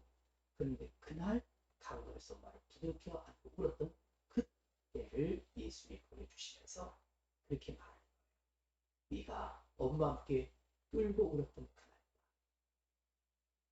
그날도 너와 함께 있어. 내가 그 자리에 너와 함께 있습니다. 그래서 이분이 그 이렇게 마음에 있었던 트라우마, 그 마음의 쓴 뿌리가 치유되면서 그런 글을 쓰게 되는데요. 그러니까 아나니시스 과거의 사건을 끄집고 들어와서 현재 나이가 어떤 이런 것들을 재해내는 것이 바로 아나니시스다. 우리 예배가 어떻게 보면 예수님의 그런 말씀, 예수님 하신 일들 이런 것들을 끄집고 들어오는 거지요. 그것이 현재 나이가 어떤 의미가 이런 것들을 정확하게 보여주는 것, 이런 것들이 바로 예배 계획을 하는 데 있어서 중요한 지도자가 되는 거다. 이렇게 말하고 있습니다. 자, 예배 구성의 원리가 나옵니다. 이제 아마 우리가 공부를 하면서요. 이 부분에 대해서 우리가 많이 관심을 가질 부분이기도 하고 그리고 또 이 부분에서 우리가 공부를 해보면 앞으로 이런 예배를 구성할 때 크게 도움이 될 것으로 여겨집니다. 예배 구성의 원리를 보게 되면요. 준의식적인 예배가 있어요. 예배를 계획할 때 미리 정해진 표현 형태를 나타내는 기본적인 틀에다가 담당자나 몇 가지 내용만을 바꾸는 그런 식으로 진행하는 것을 준의식적인 예배다. 이렇게 규정을 합니다. 그런데 우리 교단은 자유교회 예배 전통을 많이 따라간다 그랬죠. 예배 때마다 성령님의 감동과 인도하심 가운데 최선의 예배 표현을 찾아서 순서를 짜는 것을 자유교회 예배 전통이다. 이렇게 말을 해요. 자, 그럼 예배 구성은 어떻게 할까요? 예배 구조라는 답답 위에 말이에요. 예배 요소들을 선정을 하고 예배 표현들을 배열합니다. 우리가 예배 구조를 4중 구조로 제가 많이 강조를 해왔습니다. 그 위에 예배 요소, 찬송, 기도, 말씀, 헌신이라고 공헌이라는 그런 요소들을 선정을 하고 어떻게 예배를 표현할 것이냐 배열을 하게 됐고요. 그래서 우리가 순서를 가지고 예배를 진행해 갑니다. 의식교회 예배는 예배를 의식으로 여기면서 의식 집행을 예배 중심으로 보는 교회들이고요. 예배 표현의 자유로움보다는 미리 정해진 격식에 따라서 정해진 방식대로 미리 주어진 지침에 따라서 예배를 합니다. 로마 가톨릭 교회, 성공의 루터 교회가 여기에 해당되는 예배를 시행하고 있습니다. 의식교회 예배는요. 회중 예배에서 행할 제한 사항들을 권위 있는 사람들이 정해줘요. 위에서 정해준 것이죠. 자, 그래서 여기 보시면 여러분이 이런 내용이 있습니다. 예배권이라는 단어가 지금 숨겨져 있네요. 예배권이 무엇이냐? 예배 공동체가 스스로 예배를 계획하고 준비하고 실행할 권한을 예배권이라고 이야기합니다. 예배권을 누가 행사하느냐는 중요한 문제가 있는데 이렇게 회중들보다는 위에서 주어지는 것과 회중을 자체적으로 이것을 해결하는 것 이런 차이가 있더라 하는 이야기입니다. 자, 의식의 집행자들은 회중과 구별된 성직자들이고요. 예배자들에게 일방적으로 요구되며 의식적으로 진행되는 예배, 의식적인 예배예요. 자기의 예배라기보다는 다른 사람의 지시에 순종해가는 그런 예배가 되다 보니 예배자들이 수동적이고 구경꾼으로 전락할 가능성이 많은 예배가 바로 이 예배다. 이렇게 말을 합니다. 하지만 장점이 있습니다. 예배 주제가 뚜렷합니다. 특별한 때를 위한 예배 계획이 가능하고 아주 효과적입니다. 또한 교회 사역 목표에 따라서 방향성, 계획성이 너무나 탁월하게 나타날 수 있습니다. 성서 정과를 따라서 성경 전체를 조직적으로 다루다 보니까 이렇게 성경에 소요되는 부분이 거의 잘 보이지 않는다. 이런 이야기 되겠고요. 신조를 사용하다 보니까 교리적으로 안정감이 있습니다. 예배 음악을 주제에 맞춰서 미리 준비할 수 있기 때문에 예배가 전반적으로 통일성 있고 주례가 뚜렷한 장점을 가지고 있다. 균형을 잘 유지하게 되더라. 이런 얘기 되겠고요. 같은 내용의 예배를 드리다 보니까 이 교회나 저 교회나 동일하게 예배를 드리다 보니까 교회 연합에 큰 도움을 주는 그런 예배가 의식 예배의 장점으로 자리를 잡습니다. 단점이 있죠. 예배 내용이 외부에서 주어지기 때문에 회중들의 참여가 수동적이고 기계적이 되기가 쉽더라. 그다음에 예배들의 상황에 민감하지 못한 예배가 될 가능성이 많고요. 요구에 따라가는 예배가 되다 보니까 사람들이 예배를 했다라고 하는 거기에 의미를 줄 가능성이 의외로 많다. 이런 이야기입니다. 예배에 대한 기대감보다는 늘 반복적으로 이루어지는 행사이기 때문에 그런 것들이 반감이 되는 것들을 발견하게 되고요. 또 이렇게 신조가 진정한 고백이 아니라 이렇게 반복이 되면서 어떤 때는 의미가 퇴색되지 않나 이런 것들을 단점으로 제시해주고 있습니다. 말씀의 약화, 그 다음에 음악과 예시문 등의 예술을 강조하다 보니까 영감성에 대한 가능성이 있지 않나 이런 것들을 의식교회 예배 단점으로 책의 저자는 제시를 해주고 있습니다. 자, 그 다음에 자유교회 예배를 살펴볼게요. 정해진 격식에 따르기보다는요. 성령님의 감동하심을 따라서 예배 현장에서 즉흥성을 적극 허용합니다. 성령님의 감동 주신다 하면 끝나는 거라고 이야기해드렸죠. 자, 그 다음에 예배 공동체가 스스로 예배권을 행사합니다. 의식적인 교회들은 이 예배권이 외부에서 주어지지만 예배 공동체 내부에서 이걸 행사할 수 있는 그런 예배가 자유교회 예배입니다. 예배자들 스스로가 자신들의 예배를 계획하고 준비하고 실행할 수 있는 그런 권한을 가졌다. 그런 이야기죠. 침례교회, 회중교회, 형제교회가 여기에 해당이 된다 이야기를 했고요. 그 다음에 오순절 계통의 교회들 당연히 여기에 해당이 됩니다. 정해진 예배 내용과 순서를 따르는 것이 아니라 예배 내용을 자유롭게 계획, 준비, 그리고 자발적으로 시행하는 이런 것들이 자유교회 예배의 특징입니다.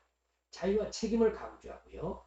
예배를 교회 권위자들의 손으로부터 예배자들 손으로 옮겨놓은 그런 장점, 그런 일을 해놓았습니다. 그럼 장점이 무엇일까요? 관습과 전통적 의식으로의 자유를 추구하고 있습니다. 보시죠? 예배 참 정신을 회복한다. 예배 내용을 내용에 충실하자. 이런 이야기가 되겠습니다. 계속해서 나와 있는 이야기예요. 고정된 의식과 형식을 버리고 정신을 강조한다. 이런 이야기. 기도사나 성서 정과 계획에 따라서 진행되는 예배를 거부하고 자발적인 것을 굉장히 강조합니다. 불변적인 신조를 암송보다는 신앙 고백을 사용하고 있고요. 그다음에 형식적인 영상보다는 정신의 내용에 더 집중하고 있다. 그러면 자유교회가 가지고 있는 여러분 단점이 무엇일까? 이제 이게 이제 오늘날 우리 교단이 가지고 있는 예배의 하나의 문제점을 우리가 좀 생각해 볼 필요가 있다는 것이죠. 경솔할 수 있다. 예배가 진중하지 못하다. 예배가 너무 경박하다. 그다음에 너무나 자유를 주다가 반쪽으로 치우칠 가능성들이 여전히 존재한다. 이런 이야기죠. 예배 계획 자체가 소홀하다. 이 부분에 여러분이 굉장히 관심을 가지시는 거예요. 여러분 진정한 자유는요. 형식으로부터 자유예요. 형식에 얽매이지 않아요. 그러니까 우리가 찬송을 불러도 기본적으로 그 찬송을 꿰뚫고 있으면 자연스럽게 오락할 수 있다는 말이죠. 여러분 웃기고 자빠졌네. 그것을 자기 묘비명에다 쓰고 싶다는 사람이 대부분 김유아 씨였어요. 근데 그분이 오늘 방송을 해서 그런 얘기를 하더라고요.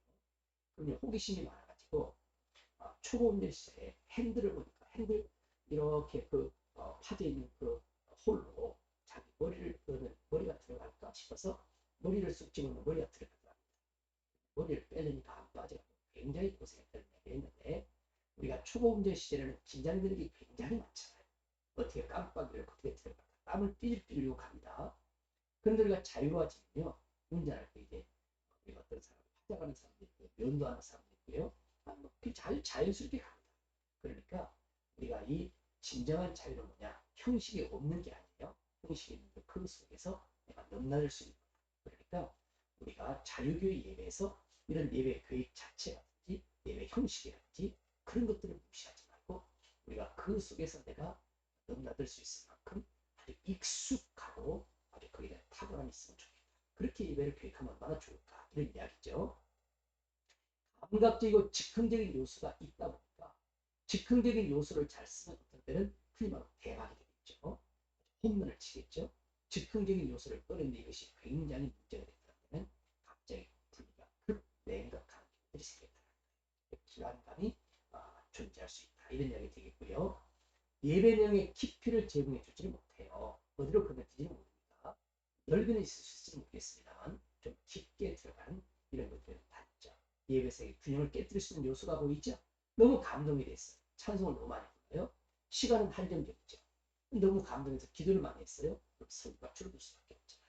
이런 것들 예배색의 균형이 깨뜨려지는 그런 단점들이 여전히 존재한다. 그런 이야기가 되겠고요.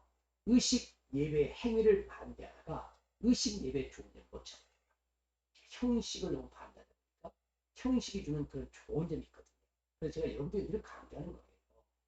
페이퍼를 쓰고 예배를 해도 그렇고 우리가 어떻게 했으니까 형식과 내용 5대5로 꼭 봐라. 그러니까 형식이 50, 내용이 50. 내용만 좋으면 되지요. 그러면 여러분 이수고에 나와 있는 여러분 잘 아는 대로 학과 여우의 이야기를 꼭 기억하시면 형식과 내용이 얼마나 중요한가 이런 것들을 생각하게 될 거예요. 계획 자체를 버리시면 안 돼요. 계획을 자유롭게 해서 회중 스스로 예배하도록 회복이 이루어진다면 자유교회 예배가 훨씬 더 영광 매끄럽고 은혜롭게 진행되지 않겠나 이렇게 생각을 합니다. 자, 밥소르기라는 사람이 있어요.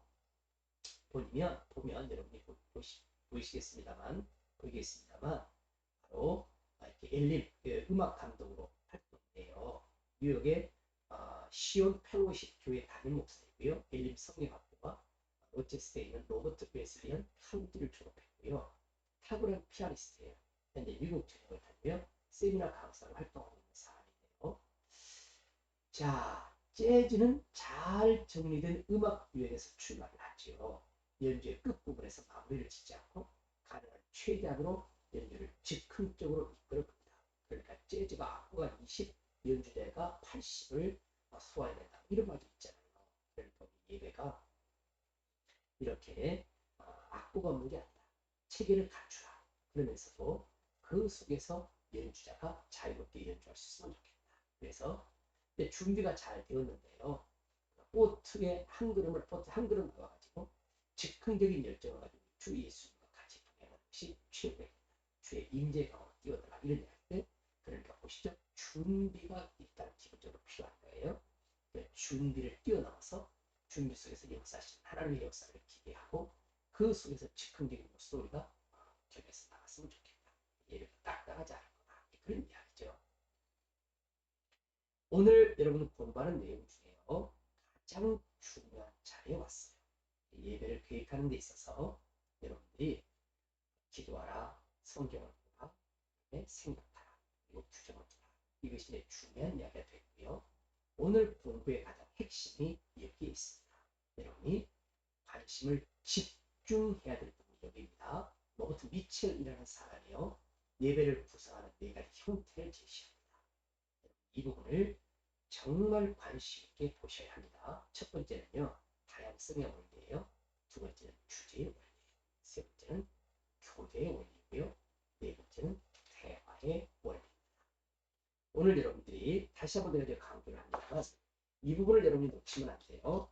여러분이 이번 학기에 예배학을 공부하면서요. 어쩌면 이 부분을 여러분이 늘 염두에 두고 예배를 계획하고 예배를 이렇게 구성하고 만들어 가야 될 그런 부분이 바로 이 부분이기 때문에 그렇습니다. 자, 다양성의 원리를 살펴볼게요. 다양성의 원리는요. 다양한 표현 형태를 사용해서 예배 내용을 표현하고 해라. 이 말이에요. 형태를 사용하라. 형태를 표현하라. 이런 이야기인데요. 리프 블레드 같은 경우는요.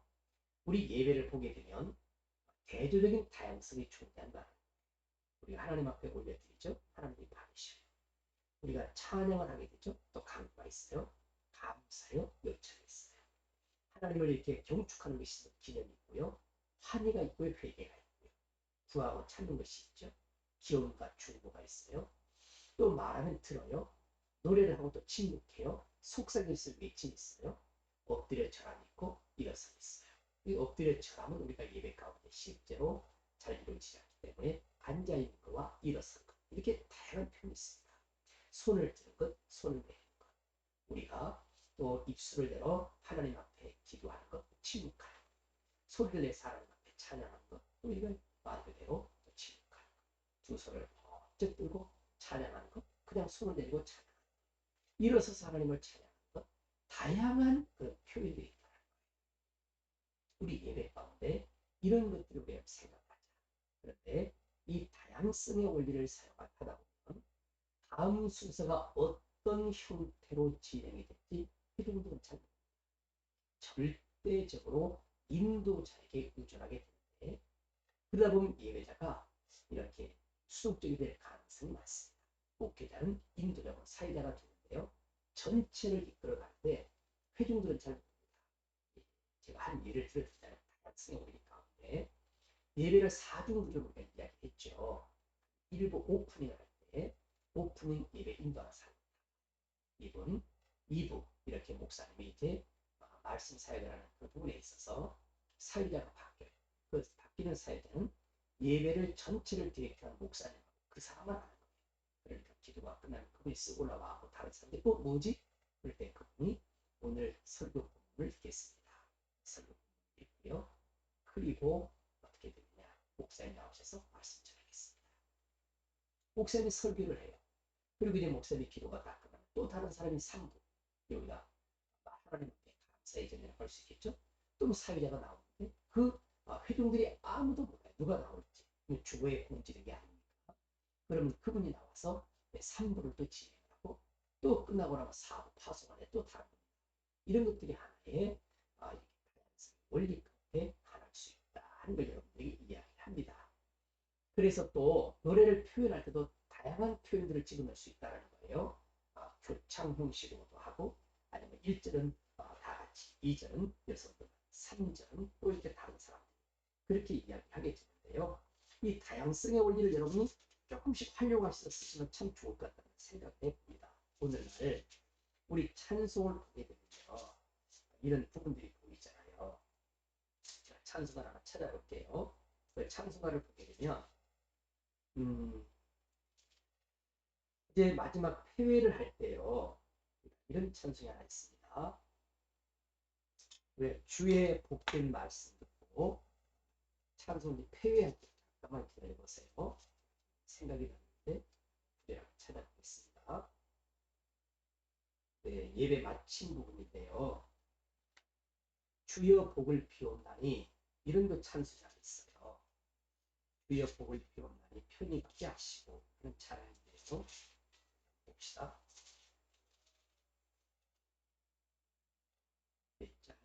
노래가 잘 듣지 않네요. 조금만 기다려주세요. 주여 복을 구하오. 54장이네요. 54장을 보게 되면요. 찬송가가 그렇게 구성되는 걸 발견하게 되죠. 주여 복을 구하오니 편히 받게 하시고 사람마다 주 은혜로 이기도록 하시고 광야 같은 세상에서 항상 인도하소서. 이럴 때는 교회 이렇게 영적 리더들 장로들 포함돼도 좋고요. 권사님까지 포함돼서 이 약속에서 앞으로 딱 나오든지 아니면 중직자들이 여러분에서 1절을 찬송하고요. 2절은 회중들이 찬송하도록 하겠습니다. 하면 주여 복을 구하오니 편히 가게 하시고 가사가 맞지요. 회중들이 주의 복된 말씀 듣고 무한 감사. 이것도 다양성 표현의 하나. 이런 방법으로 찬송해도 좋다. 이런 이야기를 드리겠습니다. 그 다음에 한번 제가 소개를 했던 찬송인데요. 29장 같은 경우는 성도여 다 함께 할렐루야 아멘. 이 부분에 대해서는 한번 선창을 할렐루야 하면 성도들이 같이 하고 이런 것도 다양성의 원리 중에 하나다. 그러니까 아까 우리 창조성, 독창성 그런 얘기를 제가 나눴지요. 그래서 특별히 여러분들이 생각을 할 때 내 머리는 장식품이 아닙니다. 조금씩 묵상하면서 나름대로 여러분 예배를 개성 있게 독창성에 준비해 간다면 큰 은혜가 있겠다. 이런 생각을 해보게 됩니다. 여러분 찬송 샌드위치 예배 들어보신 적 있죠? 바로 개척자 예배, 변방 예배라고 하는 예배가 이렇게 구성이 되어 있다는 찬송 하나 다른 순서 하나 찬송 또 다른 순서 하나 찬송 또 다른 순서 하나 찬송. 그래서 찬송과 사이사이에 마치 이렇게 햄버거나 샌드위치 사이에 이렇게 패드가 들어가는 것처럼 그렇게 해서 예배를 구성했는데 그 당시에 서구 개척 시대에는요 사람들이 많이 배우지를 못해서 단순한 찬송을 많이 부르므로 사람들 예배 끌어당기기 위한 하나의 방법으로 그렇게 활용한 것이다. 이렇게도 볼 수가 있습니다. 다양성의 원리를 적극적으로 활용하면 좋겠다. 이런 이야기죠. 자, 이제 여러분들이 보겠습니다. 예배에 다양한 표현 형태들이 있습니다.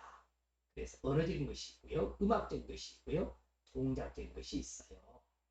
그래서 우리가 예배 인도자는 간략하게 설명을 해서 진행할 수 있도록 하면 좋겠다. 미리 예배 전에 미리 공지하는 게 아니라 예배하는 가운데 이렇게 원리로 적용하면 좋겠다. 이런 이야기 되겠고요. 그런데요. 여기 보면 보이시죠? 반복되다 보면 익숙해지는 것이 단점이 되고요. 기계적이고 반복적인 것으로 전락할 위험성이 없지 않아 있습니다. 그리고 또한 새로운 예배 형태를 찾지 못해서 즉흥적인 것이 툭 튀어나오면 얄팍해질 위험성을 가지고 있다. 그러니까 이렇게 다양성의 원리를 할 때 즉흥적이기보다는 미리 계획되어 있는 것들로 시도를 하라. 이렇게 제시를 해주고 있는 것입니다. 자, 주제의 원리. 네, 아마 여러분이 예배를 계획할 때 우리가 가장 신경을 많이 쓰는 것이 주제의 원리입니다. 모든 예배는 주제가 있습니다. 그러니까 예배 경험이 예배를 시작하기 전과 예배를 마치고는 예배 그 차이를 예배 경험이라고 말하는데요. 어떤 경우에는 예배를 드렸는데 오늘 예배가 뭐였지? 이러면 우리가 실패한 예배라고 볼 수 있는 거예요. 주제가 선명하지 못하죠. 예배가 딱 끝났는데 보니 아 이거 오늘 이렇게 이거구나. 이것이 주제가 선명했다는 이야기예요. 우리가 모든 예배의 주제가 뚜렷하게 드러나야만 그 예배가 좋은 거다. 예배를 구성할 때 이것을 염두에 두라. 자, 찬송, 기도, 설교 등 모든 것이 주제와 짝 달라붙어 있는 밀접하게 연관성을 갖는 그런 예배로 만들어라. 이런 이야기 되겠고요. 그 다음에 여러분 우리가 예배 사중구조를 꼭 이야기할 때 기승전결을 이야기했죠. 자, 그래서 우리가 예배가 방향성이 있고요. 지향점이 뚜렷해야 합니다. 갈수록 계속해서 발전해서 마지막 빵 터뜨려주는 그런 예배. 제가 한번 친구가 목회하는 교회에 말씀을 부탁받아 갔는데요. 그 교회는 찬양이 굉장히 장점 있는 교회였어요. 찬양을 뜨겁게 하고 통성기도 하고요. 그리고 이제 예배를 하는데 성도들이 점점 식어가요. 찬양할 때는 뜨거웠는데 갈수록 이렇게 식어가요. 예배가 끝날 때는 식어진 감정으로 돌아가요.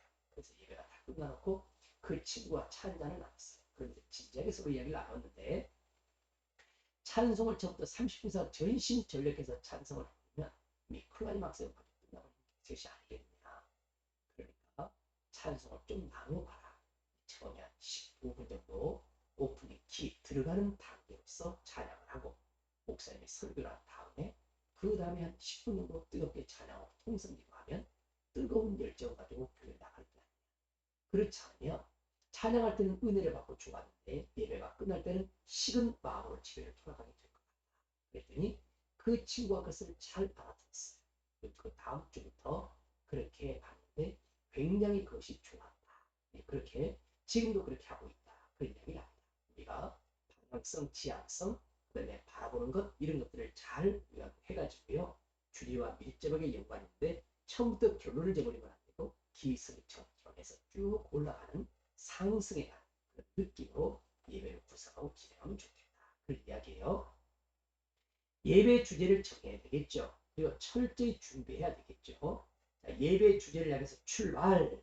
절정에서 주제가 드러나고요. 예배자들에게 적용이 되고요. 삶에 이어지도록 마무리를 해야 되겠다.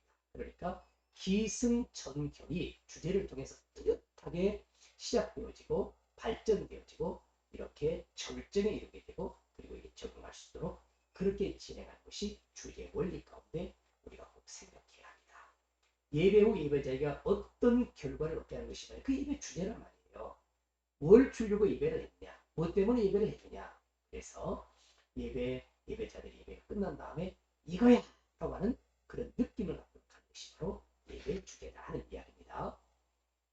예배 주제는 인도자가 아닌 회중의 입장에서 고려되고요. 계획되고요. 인도되어야 됩니다. 이런 것들을 꼭 기억해 주세요. 회중의 입장이라는 주제가. 그래서 여러분들이 한 번씩 목회하는 도중에 부르고 싶은 찬송이 있을까요? 듣고 싶은 이렇게 말씀이 있을까요? 이렇게 물어보시면 성도들이 이 단에 대해서 듣고 싶어요. 이 부분에 듣고 싶어요. 그런 부분을 여러분이 반응해 주는 것도 굉장히 중요하다. 여러분 집에서 아내들이 그런 말을 하잖아요. 오늘 뭐 먹고 싶어요? 그럼 남편들 대부분 그냥 아무거나 주소, 그냥 대충 주소 그러는데 뭘 먹고 싶어요? 이렇게 물을 때 나는 오늘 저녁에 된장찌개가 먹고 싶습니다. 이렇게 말하는 것도 굉장히 중요해요. 그러면 그것이 아내의 짐을 덜어주는 것도 되고요. 그리고 아내가 요리를 하면서 목적을 뚜렷하게 가지고 이것저것 고민 안 하잖아요. 이런 것들도 상대방이 소통하는데 도움이 될 걸로 보여진다. 그런 이야기입니다.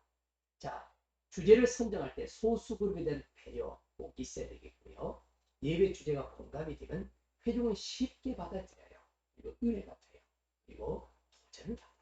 그런데 공감이 안 되면 아무리 좋은 설교도 허공을 치는 설교가 되는 거예요. 한기로 그냥 흘려가 그렇기 때문에 주제가 회중의 상황과 회중에 밀접하게 연관이 되어 있어야. 그리고 또 회중의 상황들은 언제나 변하더라. 그러니까 우리가 그런 것들에 대해서 늘 점검하고 또 대비하는 것도 중요하다. 이런 이야기입니다. 주제의 원리였습니다. 자, 교대의 원리는요. 주거니 받거니 한다는 이야기예요. 예배 진행에 있어서 인도자는요. 이렇게 역할이 있어요. 회중도 다 역할이 있죠. 그러니까 오늘날 그 예배가 정말 잘 됐다는 말은 역할들을 잘 이해를 하고요. 그 역할에 맞게 사람들이 행동을 하는 것들이에요. 예배는 하나님의 계시와 사람들의 반응이다. 그래서 여러분이 기억이 날 겁니다. 폴 훈이라는 양반도 그렇게 이야기했고요. 지글로도 그렇게 이야기하죠. 그다음에 제가 여러분들이 강조했던 언더힐이라고 하는 여성 신학자도 예배가 어떤 형태를 띠고 있건 어떤 모양을 띠고 있건 하나님의 계시에 대한 사람들의 반응이다. 이렇게 정리를 했잖아요. 그러니까 예배는 쌍방적으로 이루어진 것이 원리예요. 하나님의 계시가 있으면 사람들의 반응이 있는 거죠. 응답이 있는 것이죠. 그래서 하나님의 계시 앞에 사람의 찬양이 있어요. 하나님의 거룩하게 선포하는 우리의 죄악들을 자백해요. 하나님의 사리에 선포했으면 사람들이 감사하게 되죠. 이렇게 주거니 받거니 하는 것입니다. 하나님의 역할을 예배 인도자가 담당하는 거다. 그것이 교회는 대리자라는 표현을 썼고요. 자유교회는 하나님의 대표자라는 뜻을 썼어요. 여러분 이 교재를 살펴보시면서 대리자와 대표자의 차이가 무엇인지를 정리를 해주시길 바랍니다. 예배 인도자들이 자신의 역할을 잘 이해를 해야 예배자들도 자신의 역할을 이해할 수 있습니다. 그러니까 그 역할에 맞게 우리가 이렇게 예배에서 활동을 해줘야 된다. 그러다 보니까 예배자들에 대한 교육이 필요하고 훈련이 절실하게 필요하다.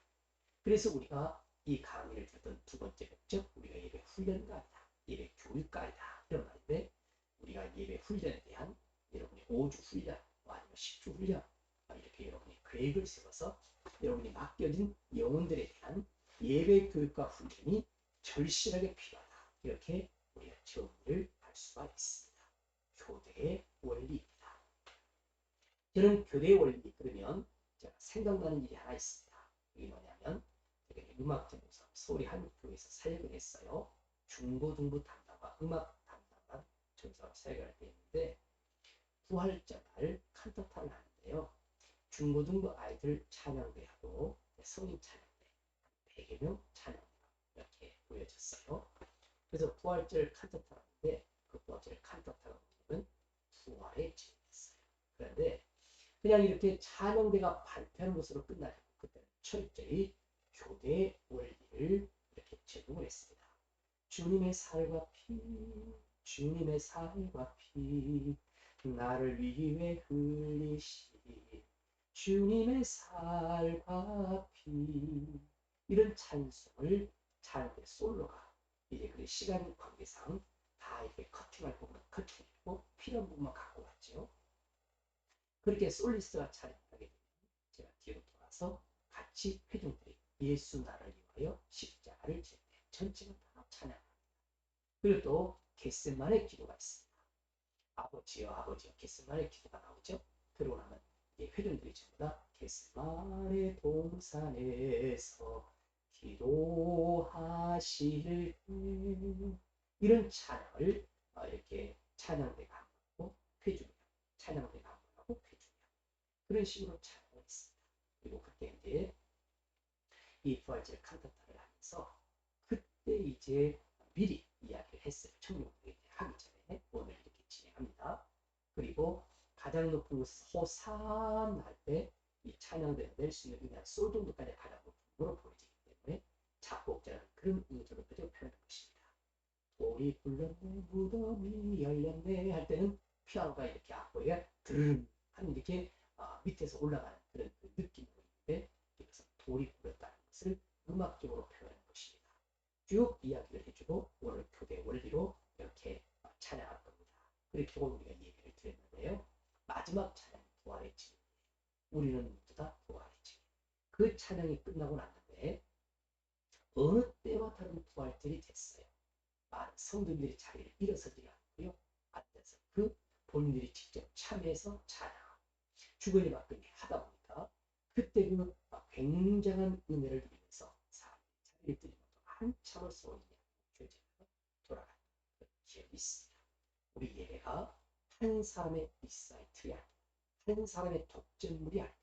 우리 예배는 이렇게 주거니 받거니 공동체가 하나님 앞에 영광을 올려드려야 할 그런 예배라는 사실을 꼭 기억하셨으면 좋겠습니다. 대화의 원리입니다. 그러니까 대화의 원리가 뭐냐? 예배를 잘 만들기 위해서 이야기해라 그런 이야기죠. 그러니까 예배의 물밑작업 같다 이렇게 생각하면 좋겠습니다. 어떻게 예배를 할 것인가에 대해서 대화를 하시라. 예배 순서를 만들고 예배를 진행할 때 효과적인 예배가 이루어진다는 그 원리가 바로 대화의 원리입니다. 자, 우리가 조금 전에 예배 이혼의 이야기를 했었죠. 그렇게 스스로 우리가 끊임없이 소통하고 반응하고 그것이 이루어져야 되겠다. 그래서 큰 회중들보다는 작은 우리의 회중일 때 상당히 효과적인 것이 대화의 원리입니다. 그러니까 공동체가 그러니까 예배권이라는 얘기가 있었죠. 그 예배권 스스로 자발적으로 참여하게 하고 자유로운 분위기를 유지하면서 예배할 수 있게 만드는 이런 작업들이 바로 원리가 대화의 원리다 하는 것이에요. 우리의 예배와 남의 예배가 될 가능성이 커지는 것이 바로 대화의 원리입니다. 우리는 함께 예배합니다. 함께 우리 모두가 우리 예배를 받아주시옵소서. 찬송도 하고요, 기도도 하고요, 말씀도 우리가 함께 듣지요. 그런데 그 속에 이번에 우리 삼천교사 이 찬송을 하기로 원해요. 이 찬송을 꼭 들려드릴 소망해요. 그런데 예배 가운데 그런 찬송이 보내지면 우리 예배 가운데서 독특하게 그것을 경험하는 사람은 얼마나 더 큰 은혜가 될까? 나의 예배가 될 가능성이 커지게 되는 것이죠. 자, 그래서 건강한 공동체일수록 자원적인 분위기가 커지게 되고 자발적인 분위기가 커져요. 예배에 이렇게 성도들의 이야기가 이렇게 말 그대로 반영될 수 있도록 예배를 만들어봐라. 목회자의 독점으로만 여기지 말고 오픈된 마인드로 이렇게 예배를 전체 예배를 만들어갈 수 있으면 얼마나 좋을까 이런 생각을 해보는 것이 빛의 네 번째 대화의 원리다 하는 것이에요. 자, 대화를 계속해서 나오고 있네요. 교회 여러 계층의 대표들이 참여할 수 있도록 의사를 반영시키는 예배. 그다음에 나의 의견이 반영된 예배를 우리가 꿈꾸고 실현해보자. 예배자들끼리 대화가 잘 이루어지도록 예배자 모두가 영적 가능을 고백하고 피차 제사장의 책임이 있음을 고백하게 하고 우리가 예배 공동체로서 함께 예배를 만들어 하나님께 영광을 드리는 그런 예배를 꿈꿔보자. 이것이 바로 니체의 예배를 구성하는 네 가지 원리인데요. 첫 번째는 뭐였습니까? 생각나십니까? 다양성의 원리입니다. 두 번째는요, 주제의 원리입니다. 세 번째는 무엇이었습니까? 여러분, 주거니 받거니 생각나시죠? 주거니 받거니 하는 그 세 번째는 대화의 원리. 이 네 가지가 그렇게 주는 원리로 우리에게 다가와 있습니다. 자, 이제 아마 우리가 오늘 여기까지 공부하면 우리가 될 것으로 여겨집니다. 예배 순서를 작성하는 원리를 몇 가지 제시합니다. 성경적인 모델을 확립하시고요. 그 바탕에 예배 순서를 계획하세요. 여기 성경적인 모델, 우리가 이제 계속해서 이명희 교수 같은 경우 그렇게 이야기를 합니다만 저는 여러분들에게 모델이라는 단어를 쓰겠습니다만 구조라는 단어를 많이 썼습니다. 성경적인 구조, 그러니까 예배 사중구조를 확립하고요. 그 바탕에 예배 순서를 계획하면 좋겠다. 대화와 의사소통을 기본 진행 방식으로 하고요. 회중의 참여를 극대화하면 좋겠다. 그 다음에 예배 표현을 다양하게 하는데 그것이 너무나 문제가 될 것 같은 것들은 다 이렇게 우리가 참 하나님 앞에 문제가 없도록 예배 표현 형태를 잘 사용하면 좋겠다. 이런 이야기가 되겠고요. 다양한 표현 형태를 사용하면서도 하나님 앞에 문제가 없이 예배를 구성하고 진행하고 계획했으면 좋겠다. 그런 이야기가 되겠습니다. 그 다음에 즉흥성과 계획성의 균형을 유지해라. 계획은 꼼꼼하게 이렇게 원고를 다 쓰는 것이 되겠지만 성령님의 역사는 그런 우리가 계획 안에서 이루어지는 것이기 때문에 즉흥적인 요소도 열린 마음을 갖도록 해라. 그다음에 앞뒤에 순서가 인과관계로 잘 연결하도록 하라. 이렇게 이야기를 하고 있습니다. 여러분들이 이런 부분들에 대해서요. 앞뒤가 이렇게 잘 맞아, 논리적으로 잘 맞아 들어가야 되겠는데 앞뒤가 뒤틀리거나 앞뒤가 문제가 되거나 그랬으면 안 되겠다. 이런 이야기가 되겠고요. 예배는 수직적인 관계에서 이루어지는 사역이에요. 그러니까 수평적인 요소는 극소화하는 게 좋겠고요. 우리가 아무리 좋은 것이라도 이 회중의 능력을 한참 이렇게 넘어가서 문제가 심각해지는 것이니만큼 회중의 능력을 고려해서 예배 순서를 계획하라. 이런 말이 되겠고, 회중 예배 속에서 개인 예배를 체험하도록 하라. 이 말은 우리 예배가 나의 예배가 되도록 하라. 이런 말인데요. 우리가 찬송도 기도도 말씀 함께 들어야 우리 예배예요. 근데 그 말씀은 적용과 헌신과 보호는 각자 개인의 몫이에요. 그래서 그 속에서 본인이 결단하게 하고 하나님의 뜻을 발견하게 하는 개인 예배를 체험하도록 하는 것, 이것이 바로 우리가 예배 순서를 계획할 때 꼭 생각해야 될 그런 내용이다 하는 것입니다. 자, 오늘은 우리가 장시간 여러분 달려왔어요. 쉬지 않고 여기까지 왔는데요. 수고들 많으셨어요. 우리가 다음 주에 이제 또 즐거운 마음 우리가 마무리하는 강의 시간을 갖게 될 터인데요. 여러분들 주님 안에서 강건하시고 주님 안에서 평안하시고 주님 안에 더욱더 승리하는 하나님의 거룩한 자녀들이 되고 하나님의 거룩한 백성들이 되기를 간절히 축복합니다. 우리 기도하고 수업 마치겠습니다. 기도합니다. 하나님 아버지 고맙고 감사합니다. 우리 사랑하는 동역자들 저들을 지켜주시고 강건하게 붙들어 주시며 예배 사역자로 저희들을 부르신 만큼 예배를 어떻게 계획하고 어떻게 구성해서 하나님의 백성들을 하나님의 거룩한 보좌 앞으로 이끌어갈지 거기에 대한 진지한 고민과 거기에 대한 기도가 풍성해지도록 복내어 주옵소서. 오늘도 함께 수고하며 함께 수배 찬양 모든 주의 종들에게 은혜를 더하여 주시기를 간절히 바라옵고 이 모든 말씀 살아계신 예수님의 귀하신 이름으로 기도하옵나이다. 아멘. 사랑하는 동역자 여러분 수고 많으셨습니다. 승리하시고요. 우리 즐거운 마음으로 꼭 뵙겠습니다. 감사합니다. 수고하셨습니다.